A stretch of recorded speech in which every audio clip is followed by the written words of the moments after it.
Tigers baseball on Fox Sports Detroit is presented by Bell Tire.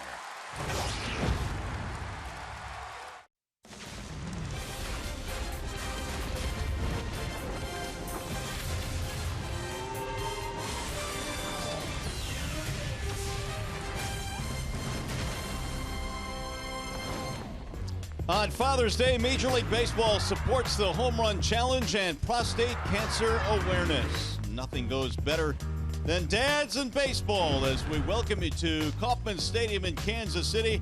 Happy Father's Day, everyone. It's the final game of the series featuring the Tigers and the Kansas City Royals. Hi again, everyone. Welcome to Tigers Baseball. Mario and Pemba alongside Rod Allen, wishing all of our Tiger dads a happy Father's Day today. And Rod, really nothing goes better than baseball and dads, and we certainly want to honor our dads today. Absolutely right, Mario. As I walked into the ballpark today, I saw a lot of dads outside with their kids coming into the ballpark, and it's just a wonderful sight to get a chance to come to the ballpark. And let's hope the Tigers get a victory here today. All right, now by all accounts, yesterday was a tough day for the Tigers. They just could not get anything going against the Royals. Yet if they win today, a 500 road trip heading back home to a long homestand. You know, really that's what you want to accomplish when you go through 2-3 really tough cities as they have, going through New York and then Chicago, now here in Kansas City. To go home 500 will be wonderful for this team that's played some good baseball at home. All right, stay with us. Tigers and Royals coming up. And also coming up after the break, John Keating with a Father's Day feature. Victor Martinez and his young son, Victor Jose. That's coming up next from KC.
Thank you, Dad.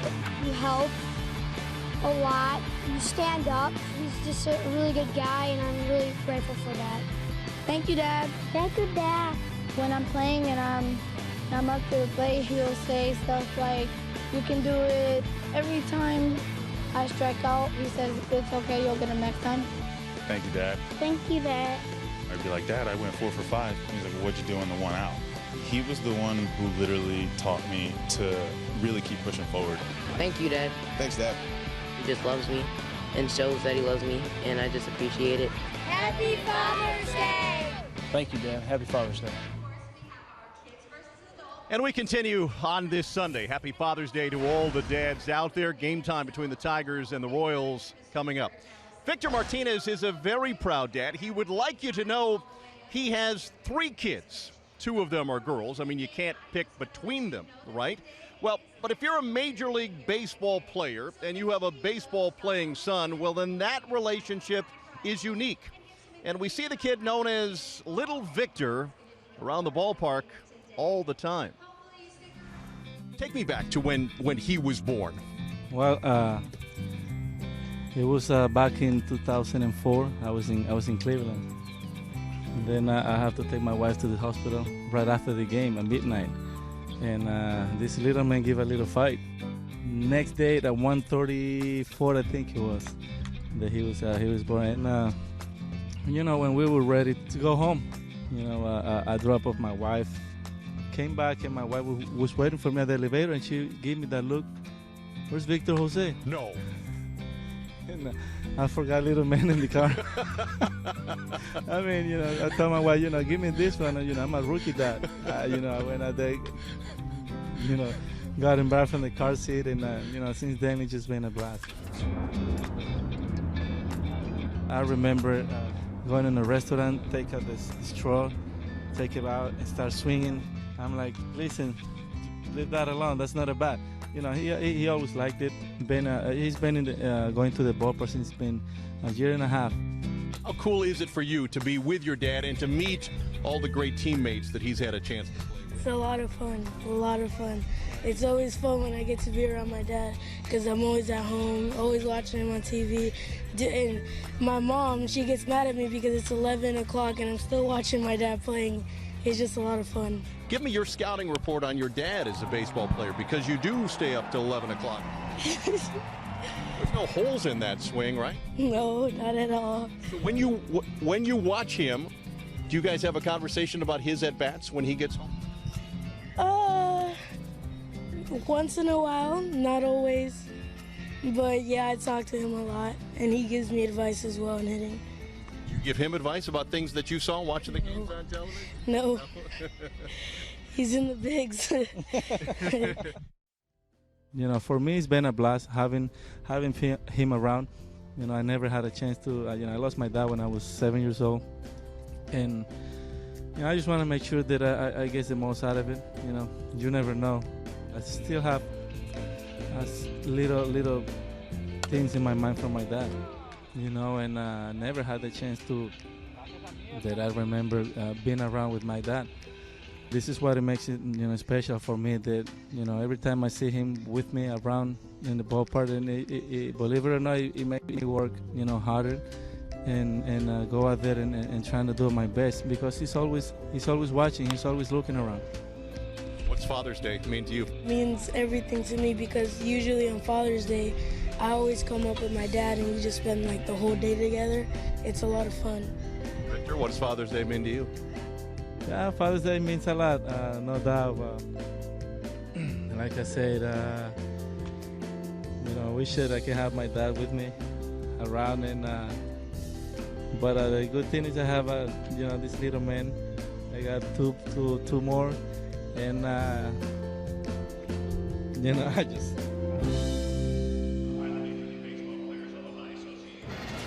Little Victor thrilled to see his dad go yard 3 times on Thursday night here in Kansas City.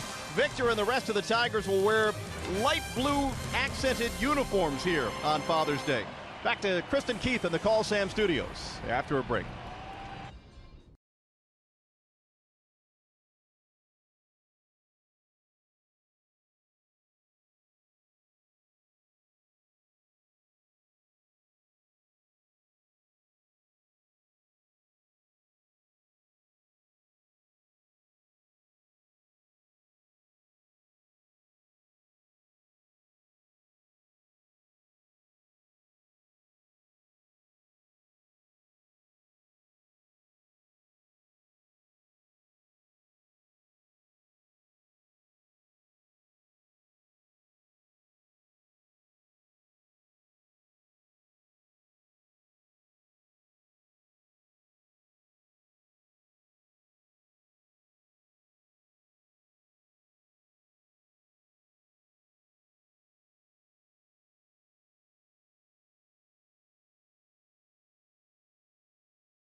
Detroit is brought to you by Comerica Bank. Raise your expectations of what a bank can be when it's time. Come to Comerica. And by Dodge. Come discover great deals during the Dodge Drive and Discover events.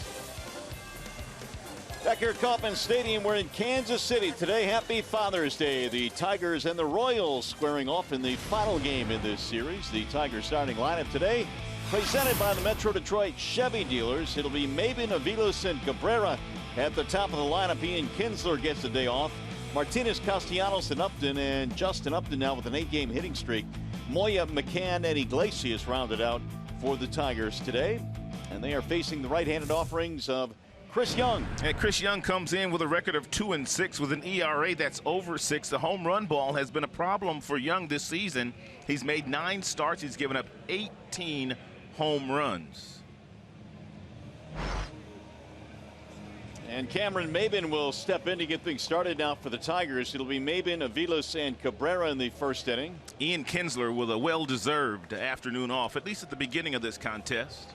Tigers fell yesterday, and so they dropped 2 of the first 3 in the series. Have a chance to split town with a split. Maben digs in, and here we go. The first pitch of today's ball game is outside. 1 ball and no strikes. Young, not a hard thrower. He lives on the high fastball, velocity anywhere from 85 to 87. He also has a slider. And really the only 2 pitches you'll see out of Young's hand today. It's a very tall man out there. Maben batting .359 with 1 home run and 11 RBIs. Here's the 1-1 pitch. Popped up in the air to shallow right center field. Orlando and Dyson, and Orlando makes the catch. 1 gone. Not many changes to the starting lineup here today, and for the Kansas City Royals, put out there by Ned Yost. It's presented by Tim Hortons. They've got Dyson in center field. Kane, at least at the beginning of this contest, is off of his feet.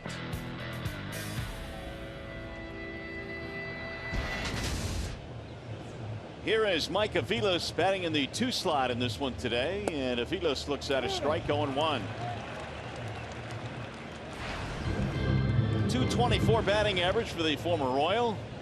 He's knocked in 4 this year. The 0-1 pitch is low and away. 1 ball and 1 strike.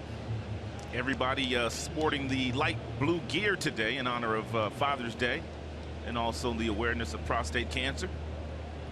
1-1 pitch, wave and a miss. 1-2. It's a good slider there thrown by Chris Young. He lives on high fastballs at about 85, and then he's had a pretty good breaking ball at the bottom of the strike zone. You can see the awkward swing taken by Aviles.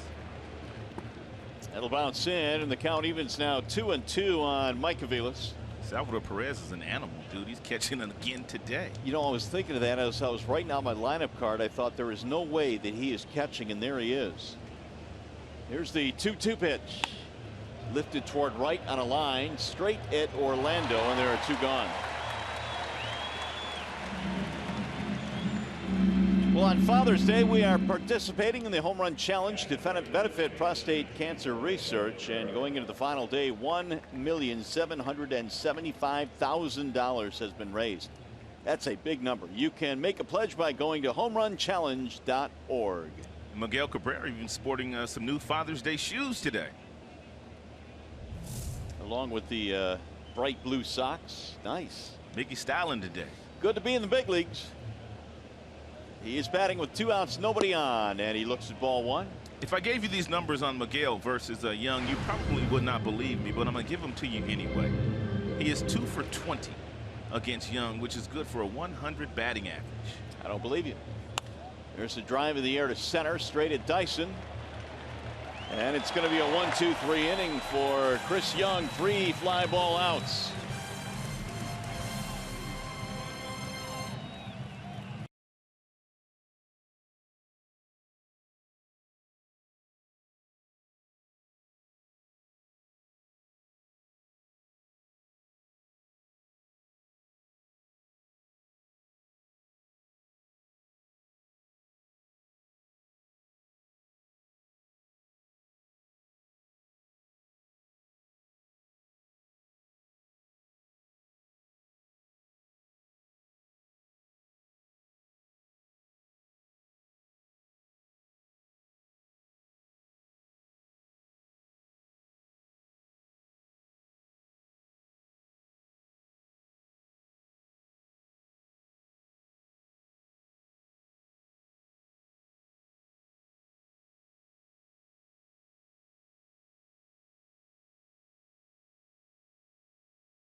Starting lineup presented by the Metro Detroit Chevy dealers. Whit Merrifield will lead things off, and he's had a big series against the Tigers, batting .400.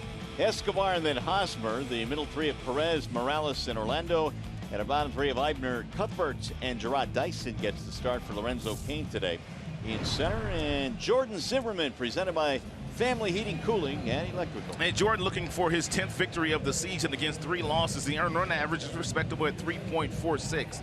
They're going to need some innings out of him today because the Tigers bullpen has been beaten up the last couple of days, and they're very tired. Merrifield will step in for the Royals to get things started here. 4 RBIs in the series for the Royals leadoff man. Zim's first pitch is down the middle, of strike call. I've been very impressed with Merrifield. He's played some outstanding baseball since coming up from the minor leagues, batting .339. The 0-1 is fouled off late, 0-2 the count. As a matter of fact, the young kids they've called up from the minor leagues, they're playing in the big leagues like they've been here before. A lot of their guys that are filling in right now, Orlando playing well, Eibner playing well, Cuthbert. They have had their share of injuries. In fact, Alex Gordon is starting his rehab today. They hope to get him back soon. Swing and a miss, and Zimmerman takes care of Merrifield, 1 gone. Let's take a look at the Tigers starting defense. As always, it's presented by Beaumont Health.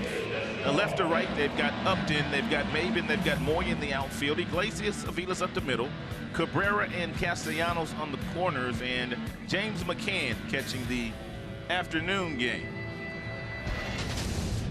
Brad Ausmus today hoping for some better work out of his ball club. It was a sloppy effort certainly last night, and of course Andrew Romine had to pitch in last night's ball game. And that's one of the things that managers hate to do. They hate to use a position player. Ball hit well down the left field line. Jay up going back off the top of the wall. He nearly hit it out. Here's the throw to second, not in time. That'll be a double for Alcides Escobar. That is one of the things that you know about Escobar coming into the contest, is the fact that he likes to ambush you on the very first pitch. And Zimmerman threw him a pretty good pitch. It's a breaking ball that's hanging at 87 miles an hour and hits it off the gate, nearly hits it out for his first round tripper of the season. These boys been swinging the bat the last couple of days. Missed it by about 5 feet out there in left field. Escobar with his 10th double of the season. Zimmerman had the right idea. He wanted to throw him a breaking ball, but he missed with his location. He got too much plate with that breaking ball to Escobar. Here is Eric Hosmer with 1 out. Big swing by Hosmer, 0-1. He's a dangerous bat. He's a dangerous RBI guy and really loves hitting in this ballpark, does Hosmer.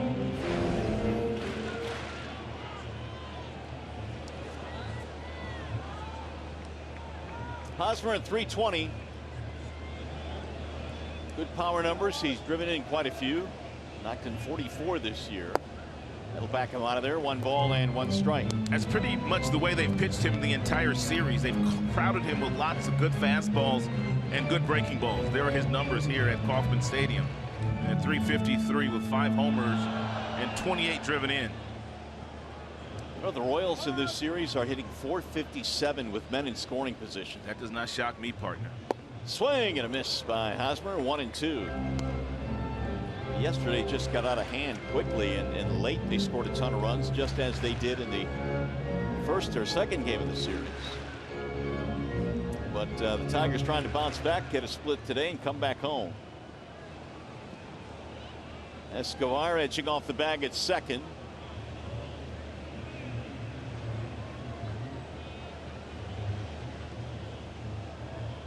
Here's the 1-2.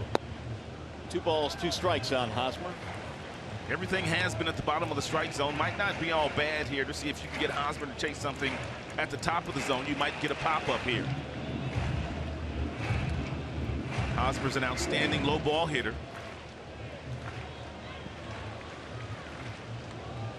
Rich Doobie, as Rod mentioned earlier, trying to get hopefully a lot of innings out of Zimmerman today and rest up that bullpen a bit. Does Doobs have that pitch clicker counter in his hand? If he does, that thing's been getting a workout. Huh? He's going to spontaneously combust the way the Tigers have been going here pitching wise. Of course, Kyle Ryan was called up. Bruce Rondon called up. Get a couple of fresh arms here. Some reinforcements. 2-2 on Hosmer.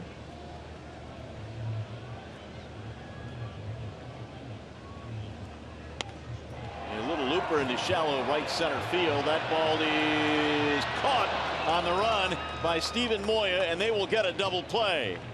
It looked like it was going to drop in, and Escobar is doubled up. In the inning, no runs, a two-base hit, and nobody left. And we'll go to the second in KC. No score.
Around and but the good thing is I have this little man.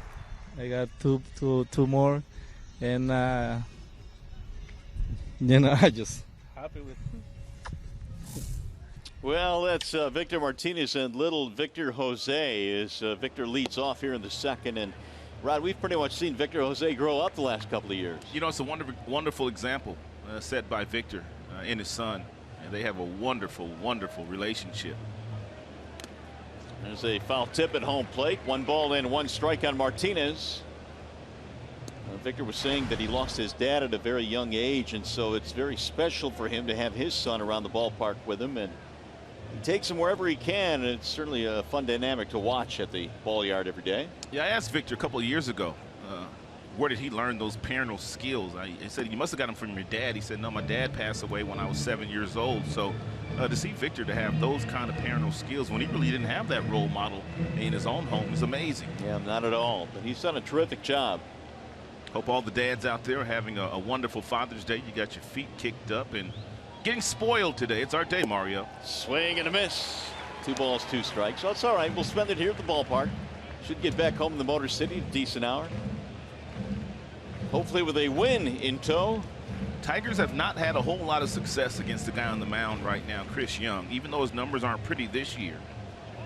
He feels pretty confident out there going up against the Tigers because he's had such good success against so many of these hitters in the Tigers lineup.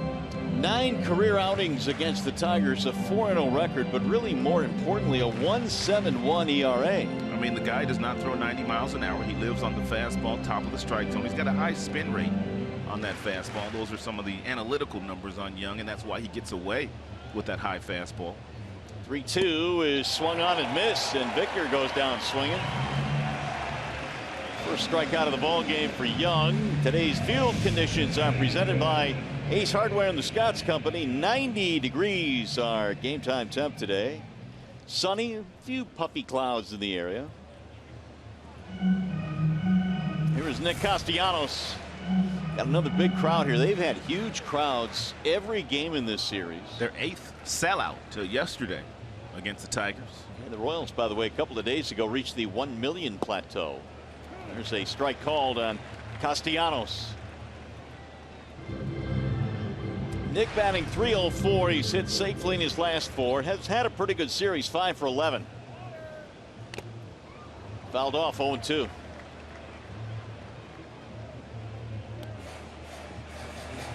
Salvador Perez had his bell rung a little bit.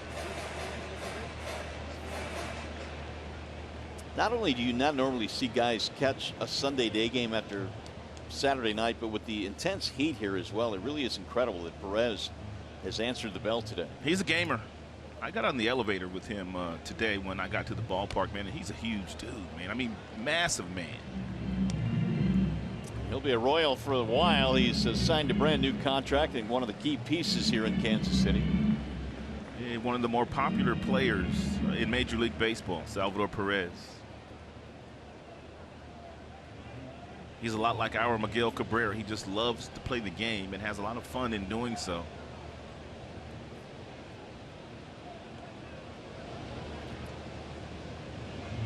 Castellanos takes the ball down low.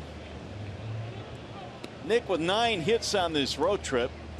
He is making a bid to make the All-Star team this year. His numbers among all third basemen in the American League very favorable. Foul tip into the glove, and strike 3 called on Castellanos. 2 gone.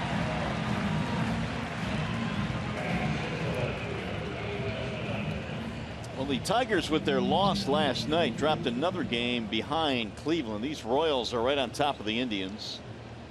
Tigers, for as poorly as this series has gone, Rod, still 3.5 out, and really nobody has taken the reins of the Central yet. And I know Tigers fans probably don't want to hear this, but they have a chance of going home after having a 500 road trip if they win the game today, which is what you really want to do when you go out on the road. You want to win your series at home and play at least 500 baseball on the road. And if you do that, you'll play some meaningful games in the month of September. Well, that's the plan for the Tigers this year. The Tigers this season at home 17-13. They just have to bump up those road numbers a little bit. 2 balls, no strikes on Justin Upton, who has suddenly gotten hot for the Tigers. He's hit safely in his last 8 consecutive games. He's homered in the last 2 ball games as well. Bouncing ball toward third base. Routine play there for Cuthbert. And another 1-2-3 inning for Chris Young.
Batter matchup. Zimmerman has the Bernstein advantage.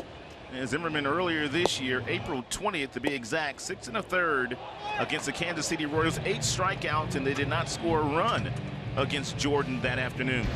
His numbers in this ballpark in 2 starts overall in his career have been good.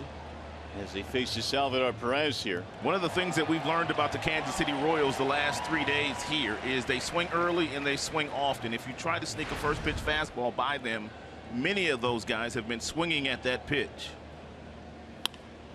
In the air towards center field. Cameron Maben under it, and one gone. A lot of the outs already made in the air this afternoon. Second fly ball out of the afternoon that Zimmerman has thrown, and Young has already thrown 3. How about the ball flying out of this ballpark, man, the last couple of nights? I've never seen the ball fly like that in this yard. I wonder if the heat has anything to do with it, but that's nothing new here. Right. It's always hot here in the summer. But it's played like Camden Yards. I don't know if the numbers validate it, but it just appears to me that home run numbers across the board in both leagues are up this year. It just seems like a lot of guys hitting lots of home runs. Oh, no, you're right. Yeah, they actually are. Strikeouts are up. Home runs are up. Kendrys Morales starting to heat up for the Royals. He sure is. He showed out yesterday on his bobblehead day. But then again, when the Tigers show up, Kendrys Morales shows out. 4 out of 5 yesterday. Drove in 5. In fact, he has 7 hits in this series. Morales now a 7-game hitting streak, and when we came to town, he was, well, just a shell of what he was last year, hitting in the low 200s. But his career numbers here against the Tigers, that pretty much says it all. 329 with 10 homers. Chop foul, 2 balls, 2 strikes. It seemed like the Tigers just could not cut off an inning to save their lives last night. It seemed like there were so many 2-out RBI hits for the Royals. That's been kind of an issue for the Tigers in most of the year. They've had difficulty getting that 3rd out in some innings, which allows the team to extend the inning and obviously score more runs. Now the 2-2 is sent in the air to high left field. It's going to be playable as Upton backpedals toward the track to make the catch. 2 up, 2 down as they retire Kendrys. Well, here's what happened after the ball game last night. At least the Tigers announced Boyd and Hardy were going down, and today we learned that Rondon and Ryan are called up. We have heard that Bruce Rondon is really throwing the ball well down in Toledo. He's got the 100-mile-per-hour fastball, good slider, and a good changeup. Hopefully, this time around, Rondon lives up to the promise that he has. And Kyle Ryan, we were told, was pitching very well down the minor league, especially against left-handers. Orlando bouncing at the first base. That'll be a 1-2-3 for Zimmerman.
Magic window back in September of 1990. The Griffeys, that would be Ken Griffey Sr.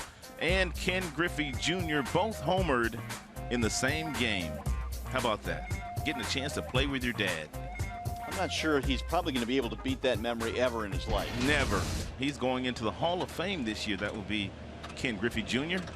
and well-deserved. Stephen Moya leads it off, and he hammers the first pitch deep into right field, way back, and that ball is gone. And the first big league homer for Stephen Moya. That would be a moonshot, partner.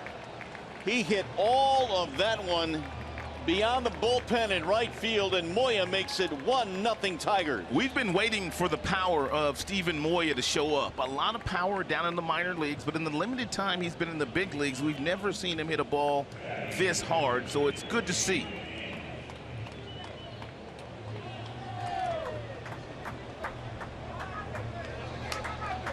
A lot of times that first big league homer gets you nothing but the silent treatment. Not for the big fella. That's got to feel good for Moya. His first major league homer after hitting a ton of them in the minor leagues. And that is now the 19th home run that Chris Young has given up this year. On the first pitch, it went 421 feet.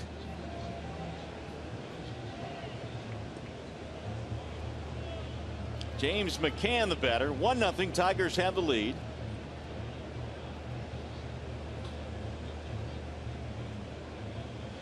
Here's the 0-1 pitch. Swing and a miss. 0-2.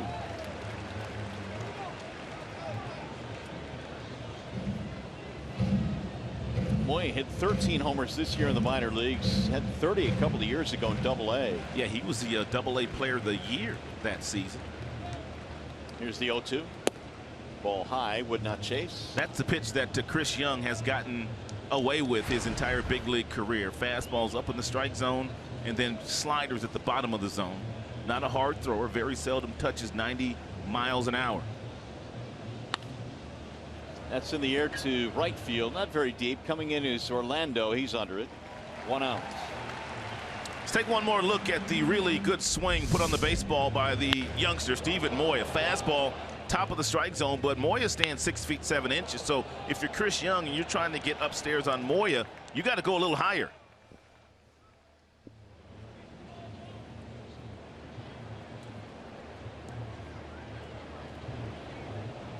Here is Iglesias now with 1 out. Iggy back down to the 9 spot in the lineup today. The first one home is a strike. 0-1. 19 of them now allowed by Young. Scherzer 18, Weaver 18. Ball popped up foul out of play. 0-2 on Iglesias. 3 for 13 in the series against the Royals.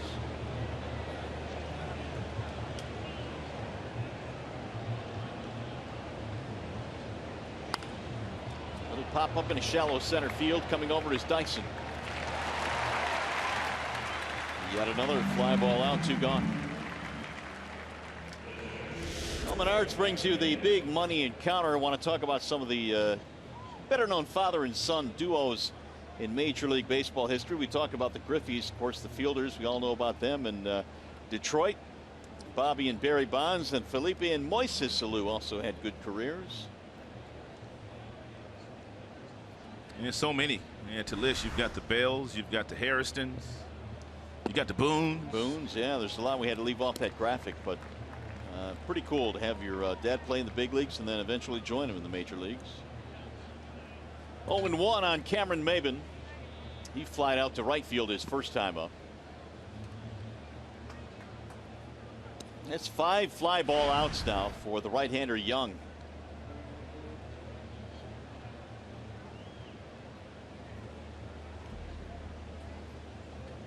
Here's the 1-1 pitch. 2 balls, 1 strike on Maybin. Cameron now 1 for 5 in the series. Been bothered by a sore wrist, a sore quad. He's been able to nurse those injuries and back in there today. The 2-1.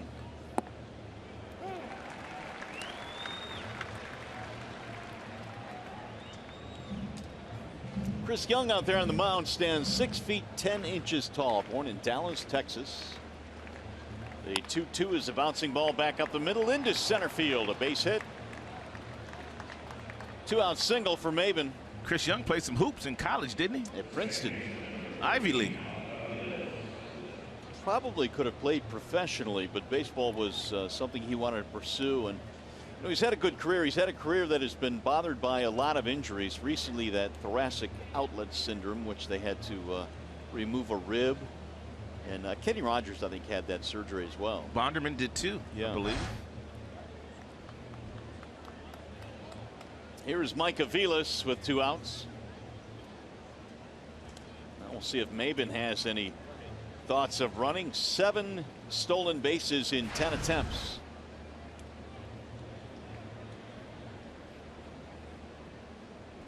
Ooh, Cam was shuffling off the bag, then he put on the brakes. And Cam better get a good jump if he's going to run on the catcher, Salvador Perez. Perez likes to throw. So if you get too far off that base, he will pick down there. Like that. And it's close, but he's back in there. Perez is one of the catchers in the big leagues that's not afraid to do that. He baits you. He wants you to run. And that's why he does that kind of stuff. I mean, he's trying to pick you off, but he's letting you know that I'm watching you. If you get too far off that base, I will pick and throw you out. Ball high to Aviles, 2-0.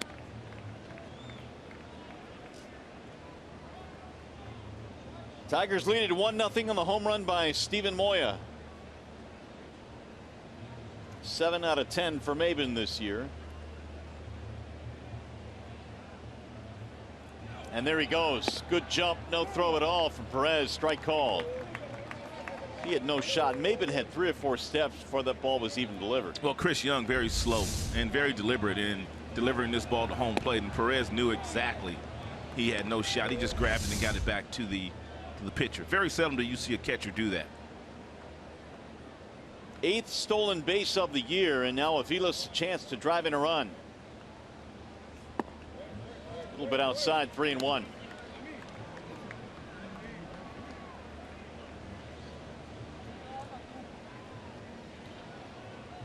Cabrera waiting on deck.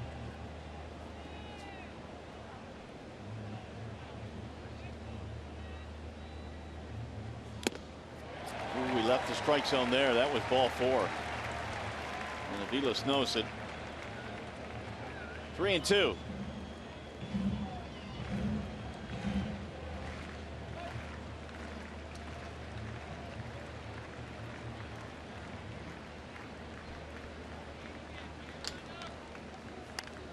That's driven back out of play down the right field line. Aviles, when he broke into the big leagues, did it right here in Kansas City, and he did it with some really good numbers. 325 as a rookie. He hit 10 home runs, knocked in 51. Was among the best rookies that year. Has since settled into a utility role in the major leagues. Ground ball, second base side, scooped up there by Merrifield, and that is that for the Tigers. They get a run, though, on Steven Moya's first major league home run, and it went 421 feet over the bullpen in right field. 1-0 Tigers.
Here this afternoon on the Steven Moya home run. And just a reminder, as you enjoy a cold one, to look forward to Miller Time later in today's game.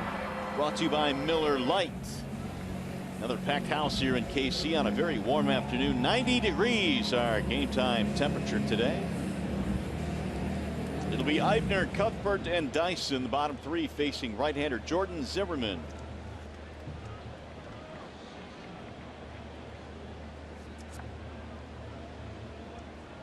Eibner batting .360 on the young season.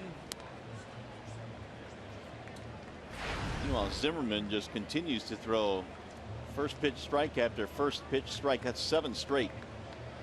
Here's the 0-1 pitch, and it's a strike on the outer edge, 0-2. And not only is he throwing first pitch strikes, but the location of the strikes that he's throwing, outstanding. That last fastball at 93 on the outside black. Make sure you make a quality pitch here, though. 0-2.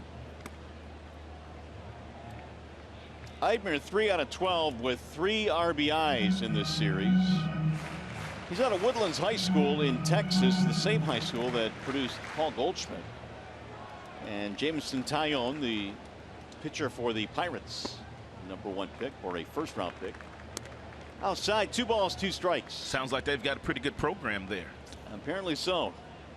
Then he went on to play at Arkansas, where he starred with James McCann. They were teammates there. From San Diego, California. 2-2 is on the ground to short. 2 steps to his right, Iglesias. 1 gone. Time for a game break now. Mickey York.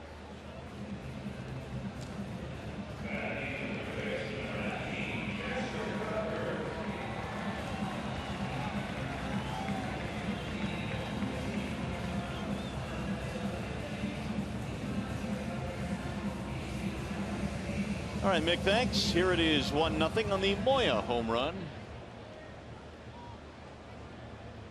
Here's Cuthbert. Fouled back of the screen, 0-1.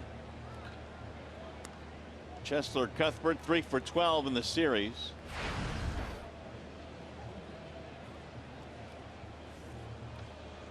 Batting .271. Here's the 0-1 pitch. Good pitch on the outer edge. The count is 0-2.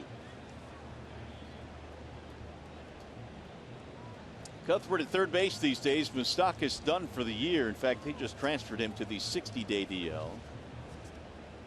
Here's the 0-2 pitch, missing high, 1-2. I was talking to Dayton Moore, their general manager, and as you mentioned earlier, they sent Alex Gordon out to start a rehab assignment starting today, and they're hoping to get him back within the week. It'll bounce in, 2-2. Well, that would certainly help the Royals, although the guys that have filled in for their injured players have done well. Gordon was placed on the disabled list May 23rd. Moustakas a torn right ACL. Gone for the season. There's Dayton Moore. Outstanding leadership skills. Really good general manager. That's down the left field line. That ball is hooking, and it is foul. Ooh, a good long look at it by Ted Barrett. He finally signaled foul.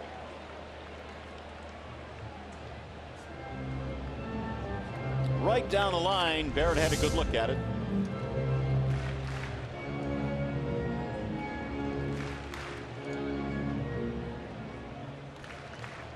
Cuthbert thought he had it.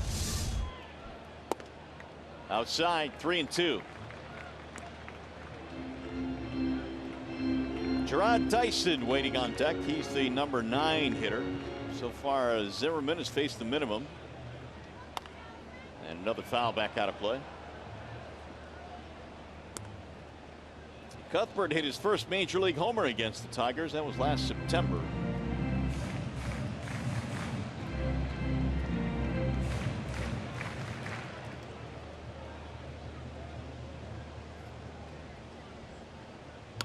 Bouncing ball, third base side, deep behind the bag. Castellanos one-hops it in time for the out. Castellanos has made some outstanding plays down at third base in this series, and he also was flashing some leather in the Chicago series. We've seen him make this play time and time again. Couple of steps to the right, and then he simply bounces it across the diamond. One-hop variety to Miguel Cabrera. Nice play by Nick. he had to get rid of that ball as quickly as possible because they beat him by just a step. Here's Dyson showing bunt, and he danced out of the way of that one. Outstanding speed for Dyson. Not afraid to put that ball on the ground and run. And he's the guy you want to keep off the bases, because once he gets on, he just disrupts everything.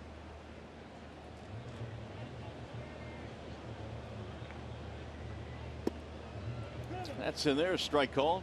Zim mixing in all of his pitches so far today. The fastball firm at 93. Good cutters, good slider. That was a curveball there.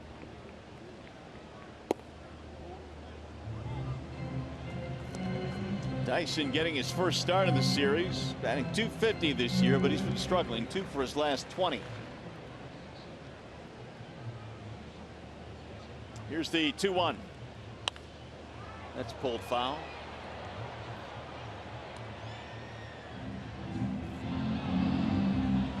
2-2 on Gerard Dyson.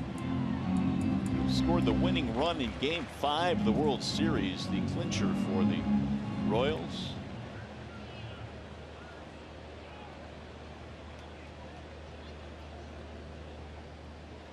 And he got him. Strike 3. Caught him looking. Strikeout for Zimmerman is his second of the ball game. Royals go 1-2-3, and we go to the 4th.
Kansas City, everybody wonders what happens to ball players when they're done playing baseball. Well, Kevin Romine, who had a nice career in the major leagues, decided to become a cop in Los Angeles, and not just the suburbs of Los Angeles. He was in South Central LA. Andrew Romine of the Tigers, Austin Romine of the Yankees. Of course, his son's very proud on Father's Day. And we began to notice that something was different about Kevin Romine when Andrew changed his walk-up song to the Cops theme. You know, bad boys, what you gonna do? That's to honor his dad, who retired after 30 years with the LAPD. So happy Father's Day to Kevin Romine, and congratulations on your retirement. Mario, right? Straight out of Compton, I guess, huh, Ron? For sure, man. To make it 30 years in that kind of environment, Lord was watching over him. That much is for sure. Miguel Cabrera starting things off here in the 4th inning. Tigers up 1-0. I didn't know Kevin Romine got into police work after his baseball days were done. I didn't know that either. Until just a couple of days ago.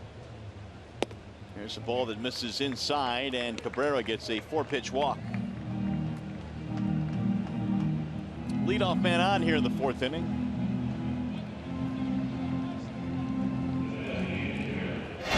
Well, Romine had to toe the rubber last night.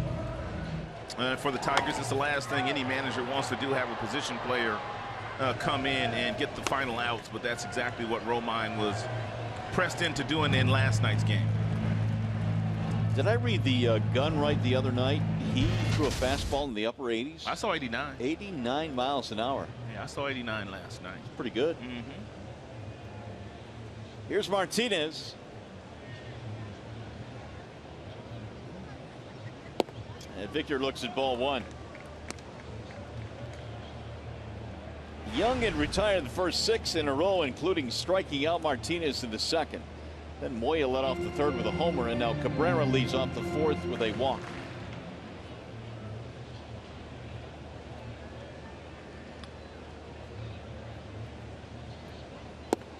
That's in for a strike, 1-1. Told you that Young has given up 19 home runs already this year, and 14 of the 19 have come against left-handed bats. And so if he makes a mistake here, Victor is capable of hitting it out of the yard as well. 14 of the 19 against left-handers.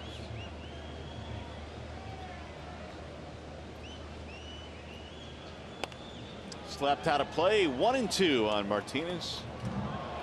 Victor came into this game with one of the better road batting averages in the American League, 384 away from Comerica Park. Had a 3-homer game on Thursday here in the opening game in this series. Second time in Victor's career he's had a 3-homer game. The 1-2 is hit high in the air to right field. It's going to be playable for Orlando. 1 out. And Mickey retreats to first base. So the fly balls just continue to roll in this ball game. A lot of them on both sides. Let's bring up Castellanos. Already 4 putouts for Orlando, the right fielder.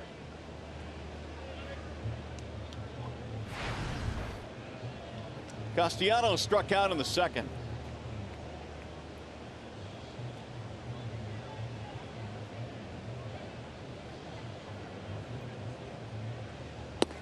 And Young fires a strike.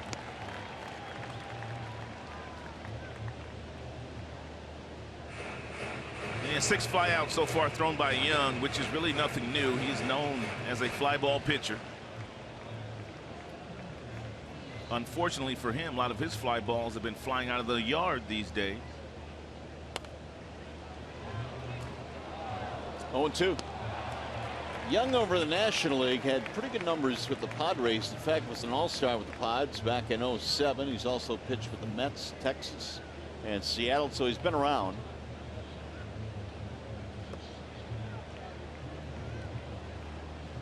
Oh, 0-2 on Castellanos. Mickey was about a step off the bag, and he draws the throw.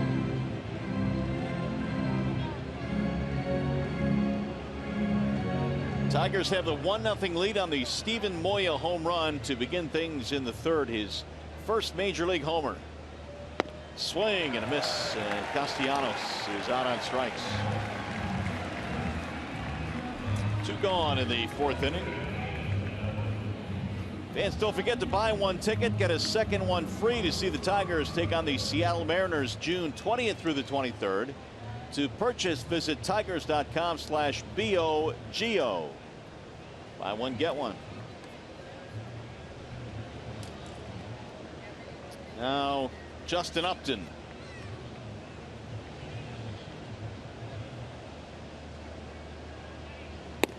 Ball 1 to Upton. 3 strikeouts in the ballgame now for Young. Upton has had 10 hits on the road trip, an 8-game hitting streak now for Jay Up.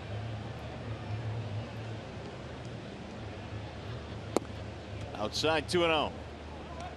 Justin got himself into this count in his last at bat and then rolled on a 2-0 pitch out to the third baseman Cuthbert. Current road trip 286, couple of homers and a bunch of RBIs. Down the middle it comes, 2-1.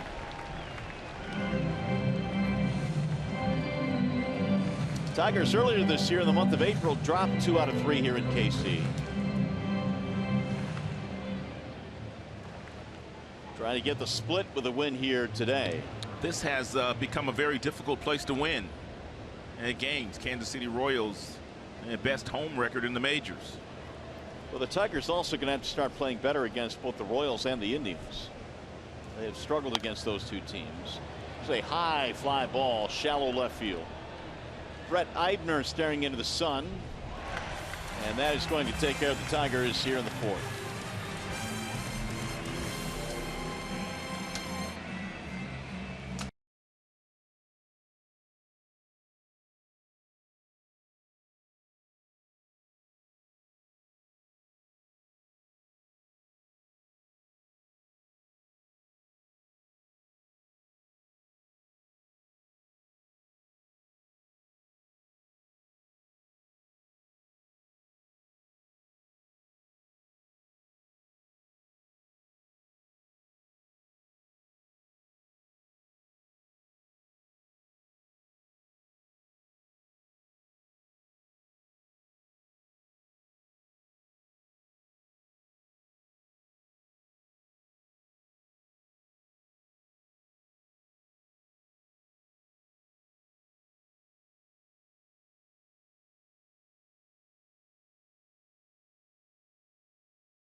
Your ticket to the Major League Baseball All-Star Game. Post a video of your bat flip to @Fox Sports with hashtag Fox Bat Flip Contest. Now through June 26th, the winner will receive a trip to sunny San Diego. Show us your best bat flip.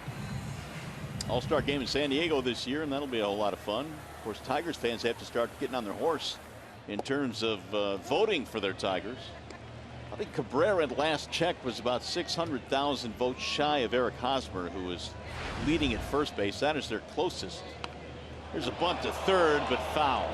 And Tigers will be represented, obviously, at the All-Star Game in San Diego. Kinsler has a chance to go. Miggy has a chance to go. Victor Martinez has an outside chance to go as well.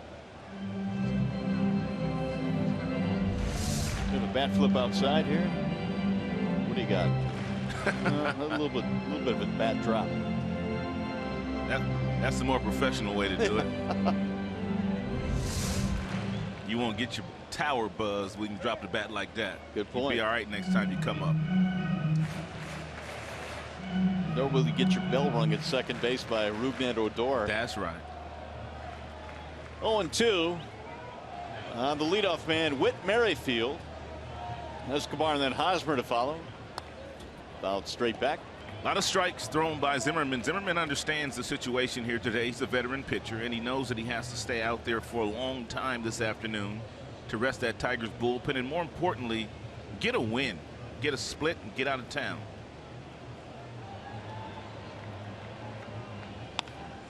On the ground the other way, base hit right between Aviles and Cabrera. It's an 0-2 pitch. It's a fastball that's inside, and Merrifield, who's had a really good series, just kind of fights it off through the hole on the right side of the infield. Tried to get it up, but did not elevate it enough. Whit Merrifield has now hit safely in 26 of his 27 big league starts. That's why he came in with an average well north of 300. Already a lot of sack bunts. And for Escobar, their #2 hitter.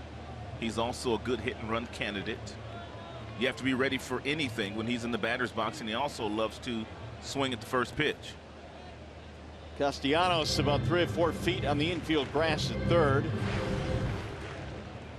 Escobar had a double and a ball that nearly went into the seats in his first at bat down the left field line, hit the top of the wall. Yeah, one of the few mistakes that Zimmerman has made in the game today. It was a hanging breaking ball to Escobar.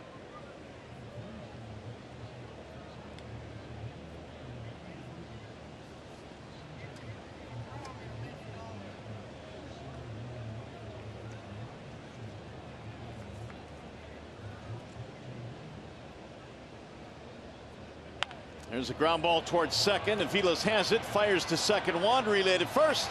In time, a double play. Escobar hits into the 4-6-3, and the bases are empty. Surprisingly enough, that's the 6th time that Escobar has grounded into a double play with his speed, but it was a big swing. He did not get out of the batter's box very fast, and it was a real nice job by the shortstop. Iglesias coming across that bag in a hurry. Very aggressive, making a nice throw across the diamond to complete the double play. Here's Eric Hosmer. Strike one to Hosmer, who has a little bit of an issue with that call from Gabe Morales. Hit a shallow fly ball into right field his last time up. They ended up doubling Escobar off second base. Strike this time in the outside corner. Real nice job of getting ahead of a real good hitter in Hosmer. 0-2. Swing and a miss. He struck him out on 3 pitches. I see you, Zim. No runs to hit, nobody left. Coming up, Steven Moya leads off the 5th inning on the heels of his first big league homer.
The big boys, big play of the game. Steven Moya swung the very first pitch, his first time up this afternoon, and connected for his first major league home run.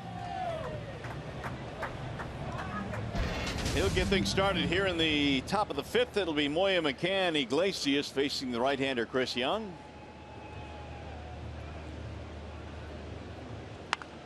Drilled toward right field, base hit. Moya is 2 for 2. He'll start things off here in the 5th inning with a single.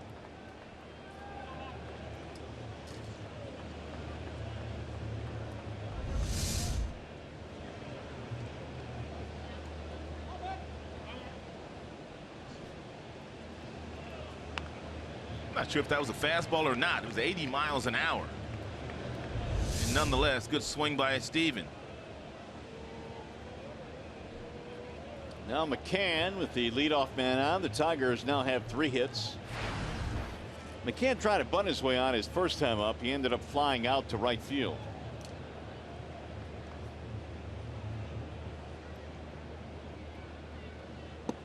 He'll look at a strike, 0-1. James now 2 out of 6 in the series. Dave Clark running through the signs at third base.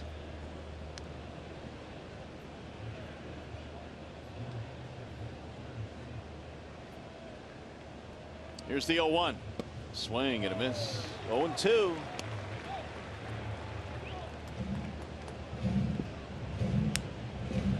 Young's numbers have been better this year at home than on the road. His home ERA is 3. His road ERA is almost 10. And right now the only blemish on his mark today was the Moya home run in the third. He is a fly ball pitcher, and this is probably a good park for him to pitch in because he does throw lots of fly balls. And sometimes those fly balls on the road, they travel out of the yard.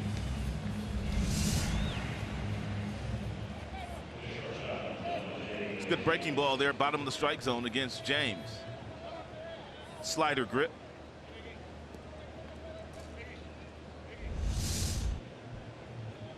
Here's Iglesias with 1 out. Flat out to center in his first at bat.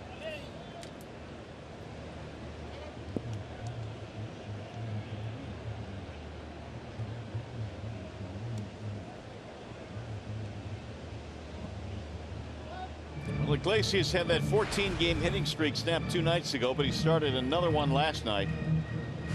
15 of 16 he's hit safely in. He's used this road trip to move that average up a little bit. A 10-hit road trip for Iglesias.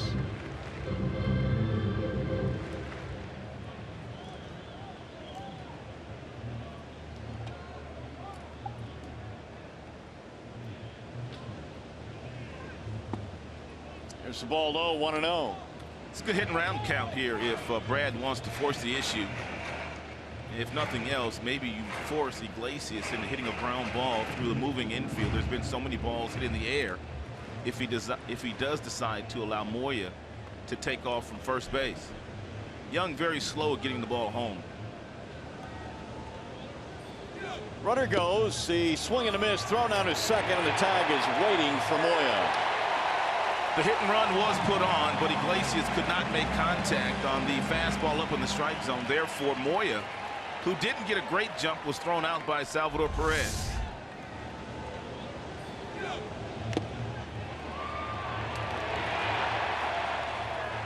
One of the things that you should do as a base runner in that particular situation, because Young does not have a great move, even though it's a hit and run, what you have to do is try to get the best possible jump you can get, just in case it is swung through. And that way you might have a chance of still in the bag.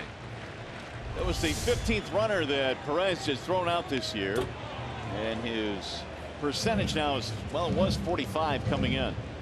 He and McCann, 2 of the best in the American League. Yeah, we talked about those 2 guys at the top of our show a couple of nights ago. Both can really throw that baseball, both very accurate and strong arms as well.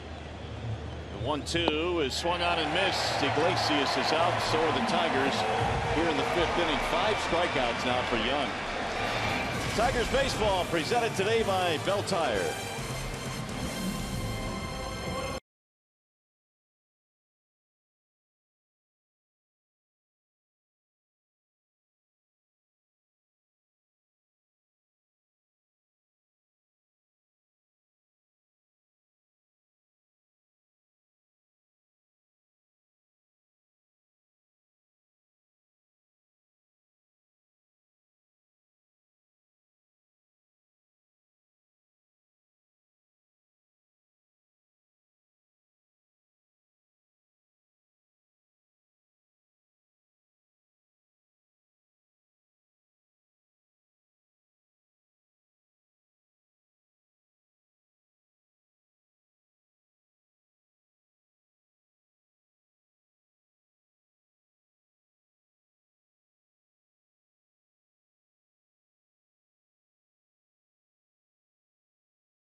dependable players. Salvador Perez of the Royals and his catchers ranks in the American League among the offensive numbers. Look at this. He's first in all those categories. Well, he's already won 3 Gold Gloves as well, and more than likely he's going to win another one. So not only is he getting it done on the offensive side of the ball, but also defensively.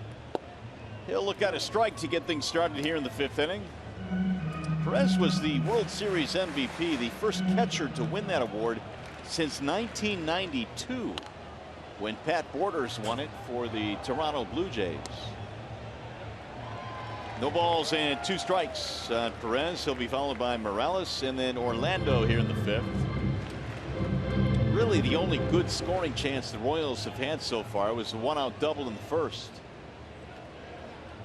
Not a whole lot going on otherwise. And Jordan Zimmerman is 12 of 13 in first pitch strikes and really has made no mistakes over the heart of the plate, with the exception of the breaking ball that was hit for a double. 0-2 the count on Perez, who flies to center field and is only at bat. A 10-game hitting streak now for Salvador.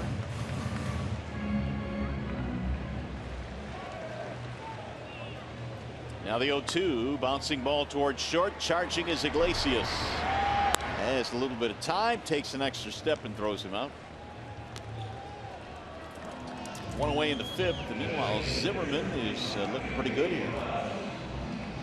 His first 2 starts in this ballpark, the one with the Tigers earlier this year, were good, and so he's doing nothing to hurt those numbers today. This is the best that Jordan has looked in the 3 starts he's had since spending a little bit of time nursing that sore groin. He missed 12 days. He came back and made 3 starts after that, and this is the sharpest he's looked by far. Kendrys Morales. I thought the first couple of starts after missing the starts, he was still bothered by the groin a little bit. That ball hit down the line. It's going to get down. Over there to cut it off is Moya. He's going to hold him to a single. 1-out base hit for Kendrys Morales.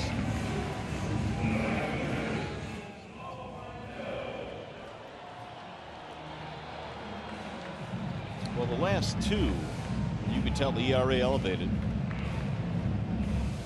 Compared to the previous 10, the first 10, 2.58 ERA. He got off to a 5-0 start. American League Pitcher of the Month. Here's Paulo Orlando.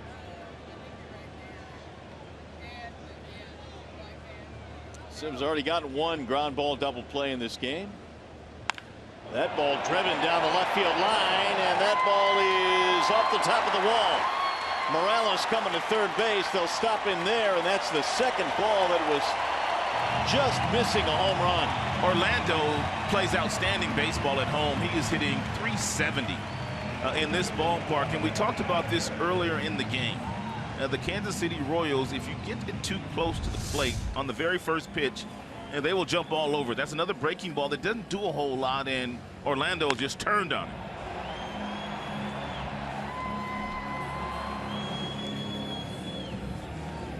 Halfway up the fence, down and left. Dale Swaim is their hitting coach, and that's one of the things that he has preached to all of his hitters since he got the job in Kansas City. And we're going to be a really good fastball team, and to be a really good fastball team, hitting team, you got to be ready when you step into the batter's box. Eibner sends a ground ball to short. Iglesias has it there. It'll score the tying run as Morales comes in. It's an RBI for Eibner. It's a 1-1 ball game.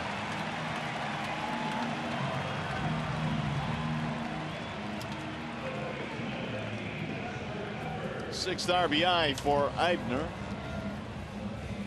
2 outs now for Cuthbert.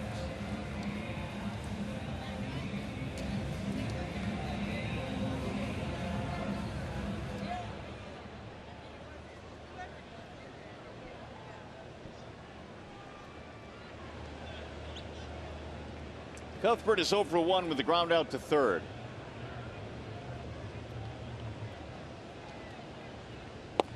In there, strike 1.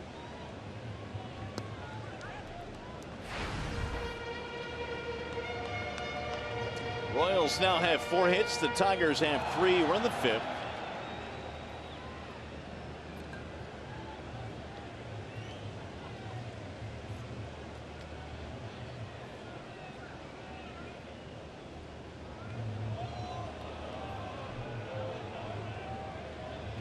Orlando a double to set up the run on the ground out by Eibner. He's at second.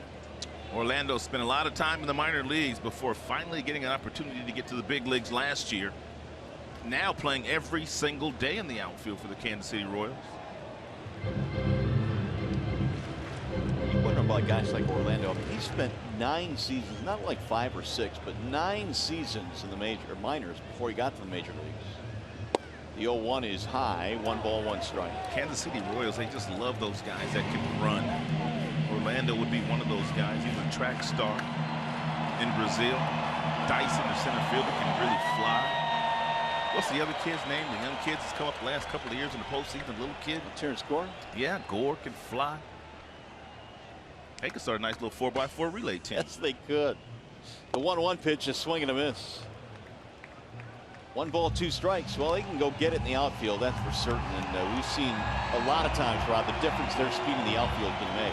Well, it keeps singles, potential doubles to singles, which keeps the double play in order, and that's where they're at their best. And not only that, in the infield, their infielders take away a lot of hits when they're healthy. Here's the 1-2. High, 2 balls and 2 strikes. Speaking of speed, Gerard Dyson waiting on deck. He's in now at 56 pitches, so the pitch count really has been in tremendous shape all day. Royals trying to take the lead here with a 2-out hit.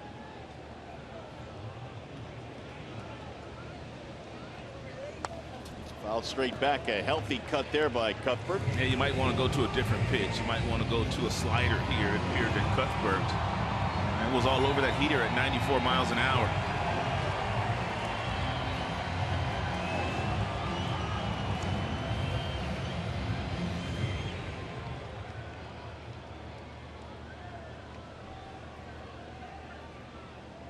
Two and 2 the count. Popped up first base side. Cabrera coming over. That'll end the inning. However, the Royals tie it up 1-1 as we go to the 6th.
Bell Tire, get the lowest tire price, period. Bell Tire.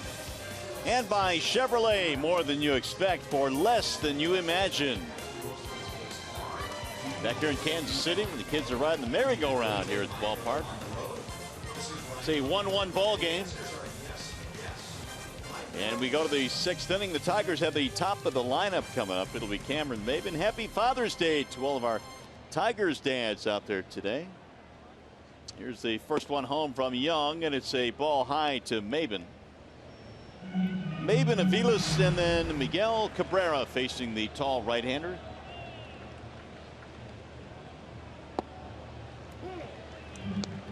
Cameron had a single, stole a base, but did not score back in the 3rd. And it's 70 pitches now for Young. On the outer edge, 1-2. Chris Young signed a 2-year free agent deal before the 2015 season. He's worked out of the pen and in the rotation for the Royals. 1-2 sails high, 2 balls and 2 strikes. Still Rod trying to figure out what makes him so deceptive, because he's not overpowering at all. Here's the 2-2. Swing and a miss.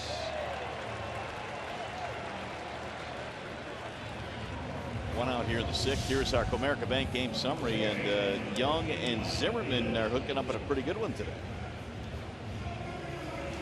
Yeah, both guys pitching very good baseball. 5 strikeouts now for Chris Young. Not necessarily known to be a strikeout pitcher, but we've told you that the Tigers have had issues with him, Mario. And to answer the question that you just asked regarding why he's been so successful against Detroit is the fact that he stands 6 feet 10 inches and he throws that fastball at the same plane all the way through from it leaves his hand until it gets in the catcher's glove.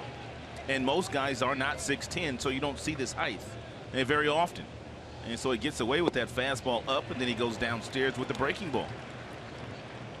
But there are plenty of teams that do hit him well, though, judging by the numbers. Yeah, the ERA was elevated coming in, although not against Detroit. Aviles takes a ball outside, 2-1. Young's ERA was over 6 coming into play today. His record was 2-6. The 37-year-old now out of Dallas, Texas, flared into right field, hit pretty good, but Dyson will run it down. 2 gone here in the 6th.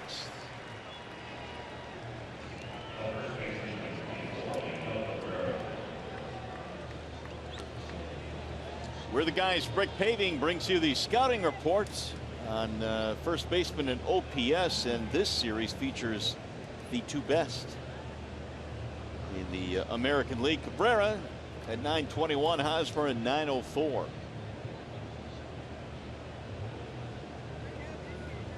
Miggy fouls it off, 0-1. Cabrera in his last at bat took a 4-pitch walk, but this time Young gets ahead of him. Miguel is one that will look for the fastball up, and he'll change his swing. I've seen him do it against Young. He'll simply look for the fastball up and try to hit it in the air. Ooh, goes all the way to the screen.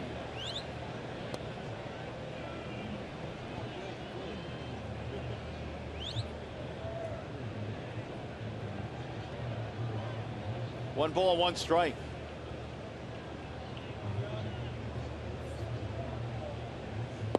Swing and a miss. He got on Miguel's shoes. I know you pointed them out earlier, but they're pretty slick. Yeah, they're cool. I like them. He was showing them off in the clubhouse today. He's proud of them too. Here's the 1-2. A little bit up and in. 2 balls, 2 strikes. Like the Tigers uniforms as well, with the light blue numbers.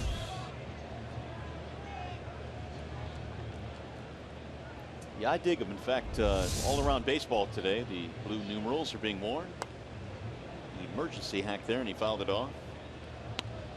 2-2 on Cabrera.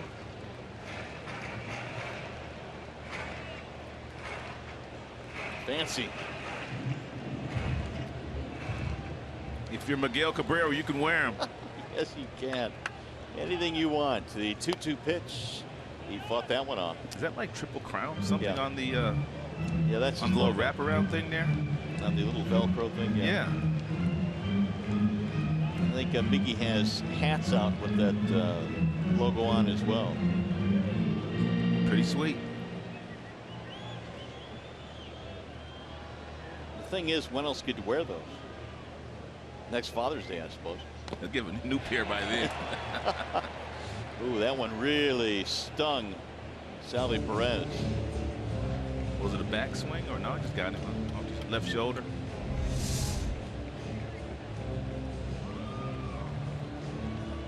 Got it pretty good too.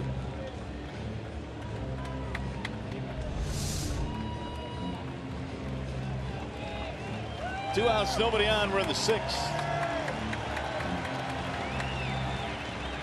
Cabrera waiting on a 2-2 pitch. The Tigers got a run on the Steven Moya home run in the third.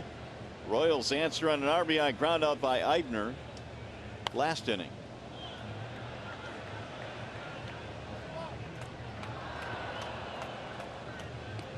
Royals have won 14 of their last 16 in this ballpark, and they have surged back toward the top of the Central Division standings after losing 8 in a row.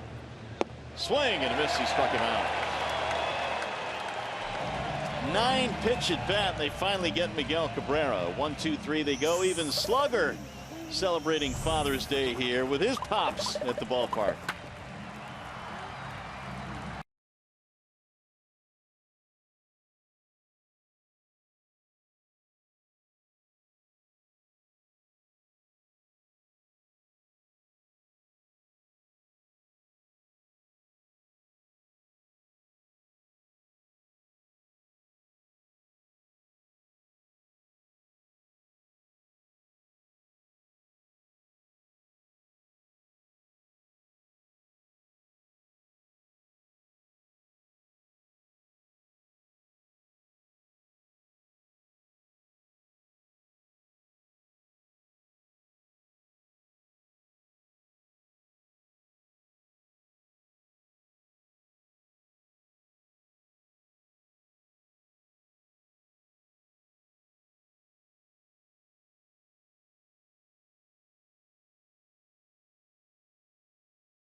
At 1:10 p.m. Sunday Kids Day. All kids 14 and under receive a free Justin Verlander poster. Mark that date down. For tickets, visit Tigers.com or call 866-66-TIGER.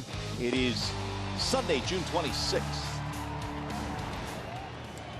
There's JV, live and in person. 1-1 is the score as we go to the bottom of the sixth, and Zim back to work. There's a drive that goes foul down the first base line. Trot Dyson leading it off. It'll be Dyson, Merrifield, and Escobar here in the home half of the sixth. 1 run, 4 hits KC. 1 run, 3 hits for the Tigers. There's a ball low. 1 ball and 1 strike. Dyson struck out in the third.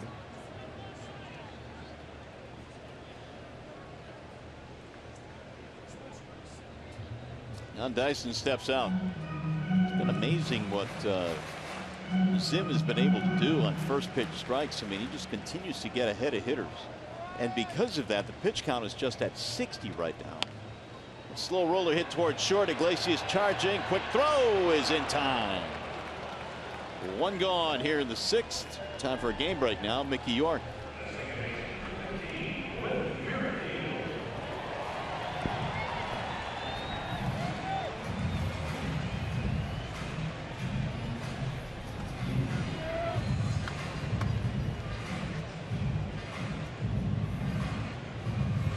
All right, Mick, thanks. Pretty good play there by Jose Iglesias against the speedy Dyson. It's a do or die play.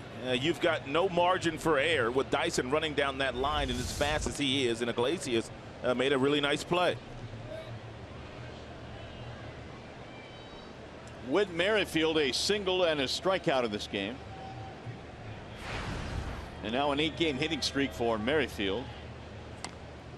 Off the end of the bat, foul.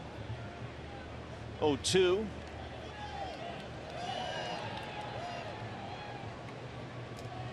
Wow, look at that. 18 of 19 in first pitch strikes. It's amazing. I don't think we've seen that yet out of anyone this year. And for those of you that really don't know the importance of the first pitch strike, the batting average when the count is 1-0 versus 0-1 is about 100 points higher across the board in the big leagues. 1-2 on Merrifield. Escobar waiting on deck. 2-2.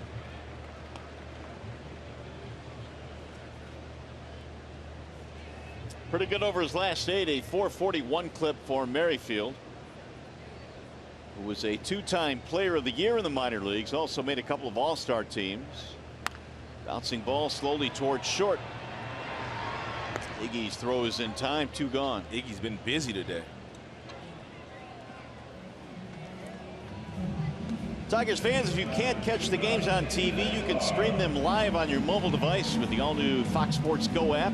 Download the app and take Fox Sports Detroit and Tigers baseball with you wherever you go. You know, we were just talking about Merrifield, the second baseman, who basically took over for Omar Infante, the former Tiger. And Dayton Moore was talking about how difficult that decision was to release Infante, but it was best for their roster. And Escobar, who's in the batter's box, said that Infante taught him how to be a pro. He said that Infante did not play in the World Series last year, never complained at all, just continued to come to work every single day with a real good attitude. He left a real nice impression on a lot of the Kansas City Royals. Yeah, Omar was a Tiger in 2 separate stints.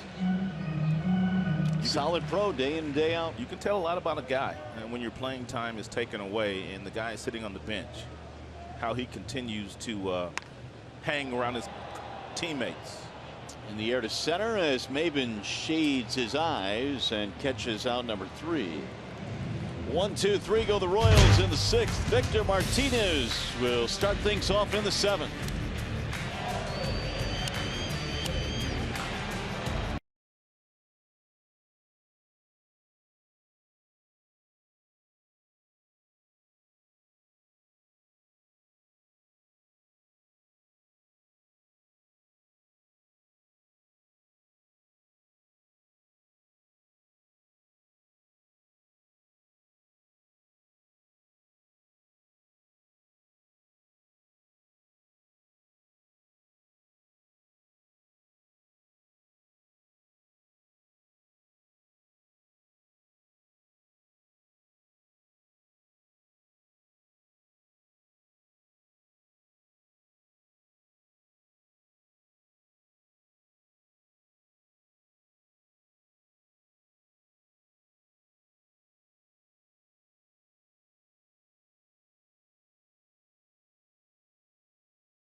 Tied at 1 here in the 7th inning. Victor Martinez will lead it off. His young son, Victor Jose, talks about how fun it is to watch his dad play ball. It's always fun when I get to be around my dad because I'm always at home, always watching him on TV. And my mom, she gets mad at me because it's 11 o'clock and I'm still watching my dad playing. It's just a lot of fun. Well, I can't imagine what it's like growing up in a big league clubhouse, and Victor Jose has taken every advantage of that, hanging out with his dad, Victor, who swings and fouls off the first pitch. You know, the thing about Victor Jose, Rod, is he's such a polite kid. You know, anytime you're around him, you can tell he's been raised extremely well by mom and dad. And the opposing players on the other teams, and these aren't even teams that Victor has played for, they seek him out and they come all the way across the field to give little Victor a nice big hug when they see him. Martinez hits one right into the shift into short right field. Merrifield has it, and he'll throw him out. The wall side windows pitching change here in the 7th. Chris Young did good work today, but he will depart the scene for Joakim Soria. Well, the numbers on Chris Young must not be good. Third time through the batting order, so Ned Yost goes to his bullpen to get the former Tigers reliever Joakim Soria. And Soria having a decent year. And 3.03 ERA, 30 strikeouts, 14 walks. Fastball, slider, curve, change. Ephus curveball as well, about 65 miles an hour. Castellanos swings at the first pitch and pops it up foul. First base side. It's Hosmer. 2 gone. 3 pitches and 2 outs for Soria. Nick is 0 for 3 today. Soria, the former Tiger, began his career here in Kansas City and had some monster years as their closer. And there was a time where he was one of the best closers in the American League. He was about as locked down as you could get. Here is Justin Upton. Jay Up taking his time after 2 quick outs here, trying to buy a little time for Zimmerman. And Jay Up starting to heat up a little bit. He's had a nice road trip. He's homered twice in this series.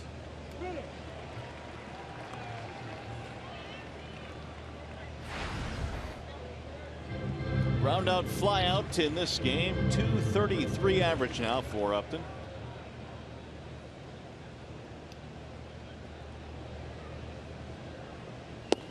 Soria missing low and away. 1 ball and 1 strike. Soria is the player the Tigers traded to the Pirates to get Jacoby Jones, who has turned into a prime prospect in the Tigers organization.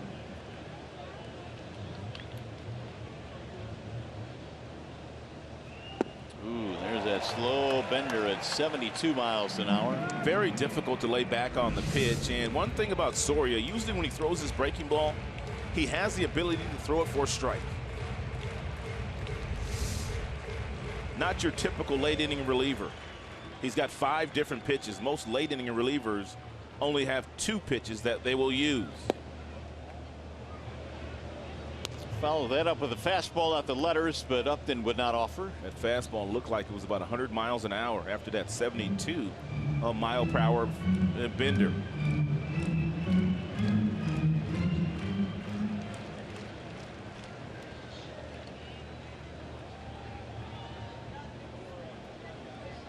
Moya waiting on deck. He'll bat if Upton keeps it going here. 1-1 game in the 7th.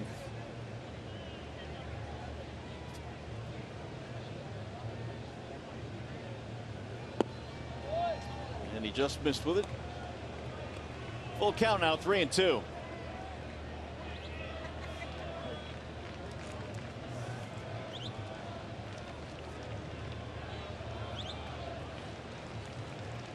Young goes 6, and now Soria here in the 7th. Fouled away.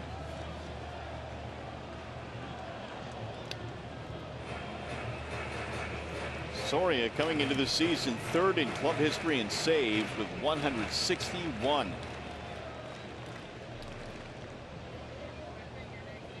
Was with the Royals 2007 through 2012. And now back here in KC.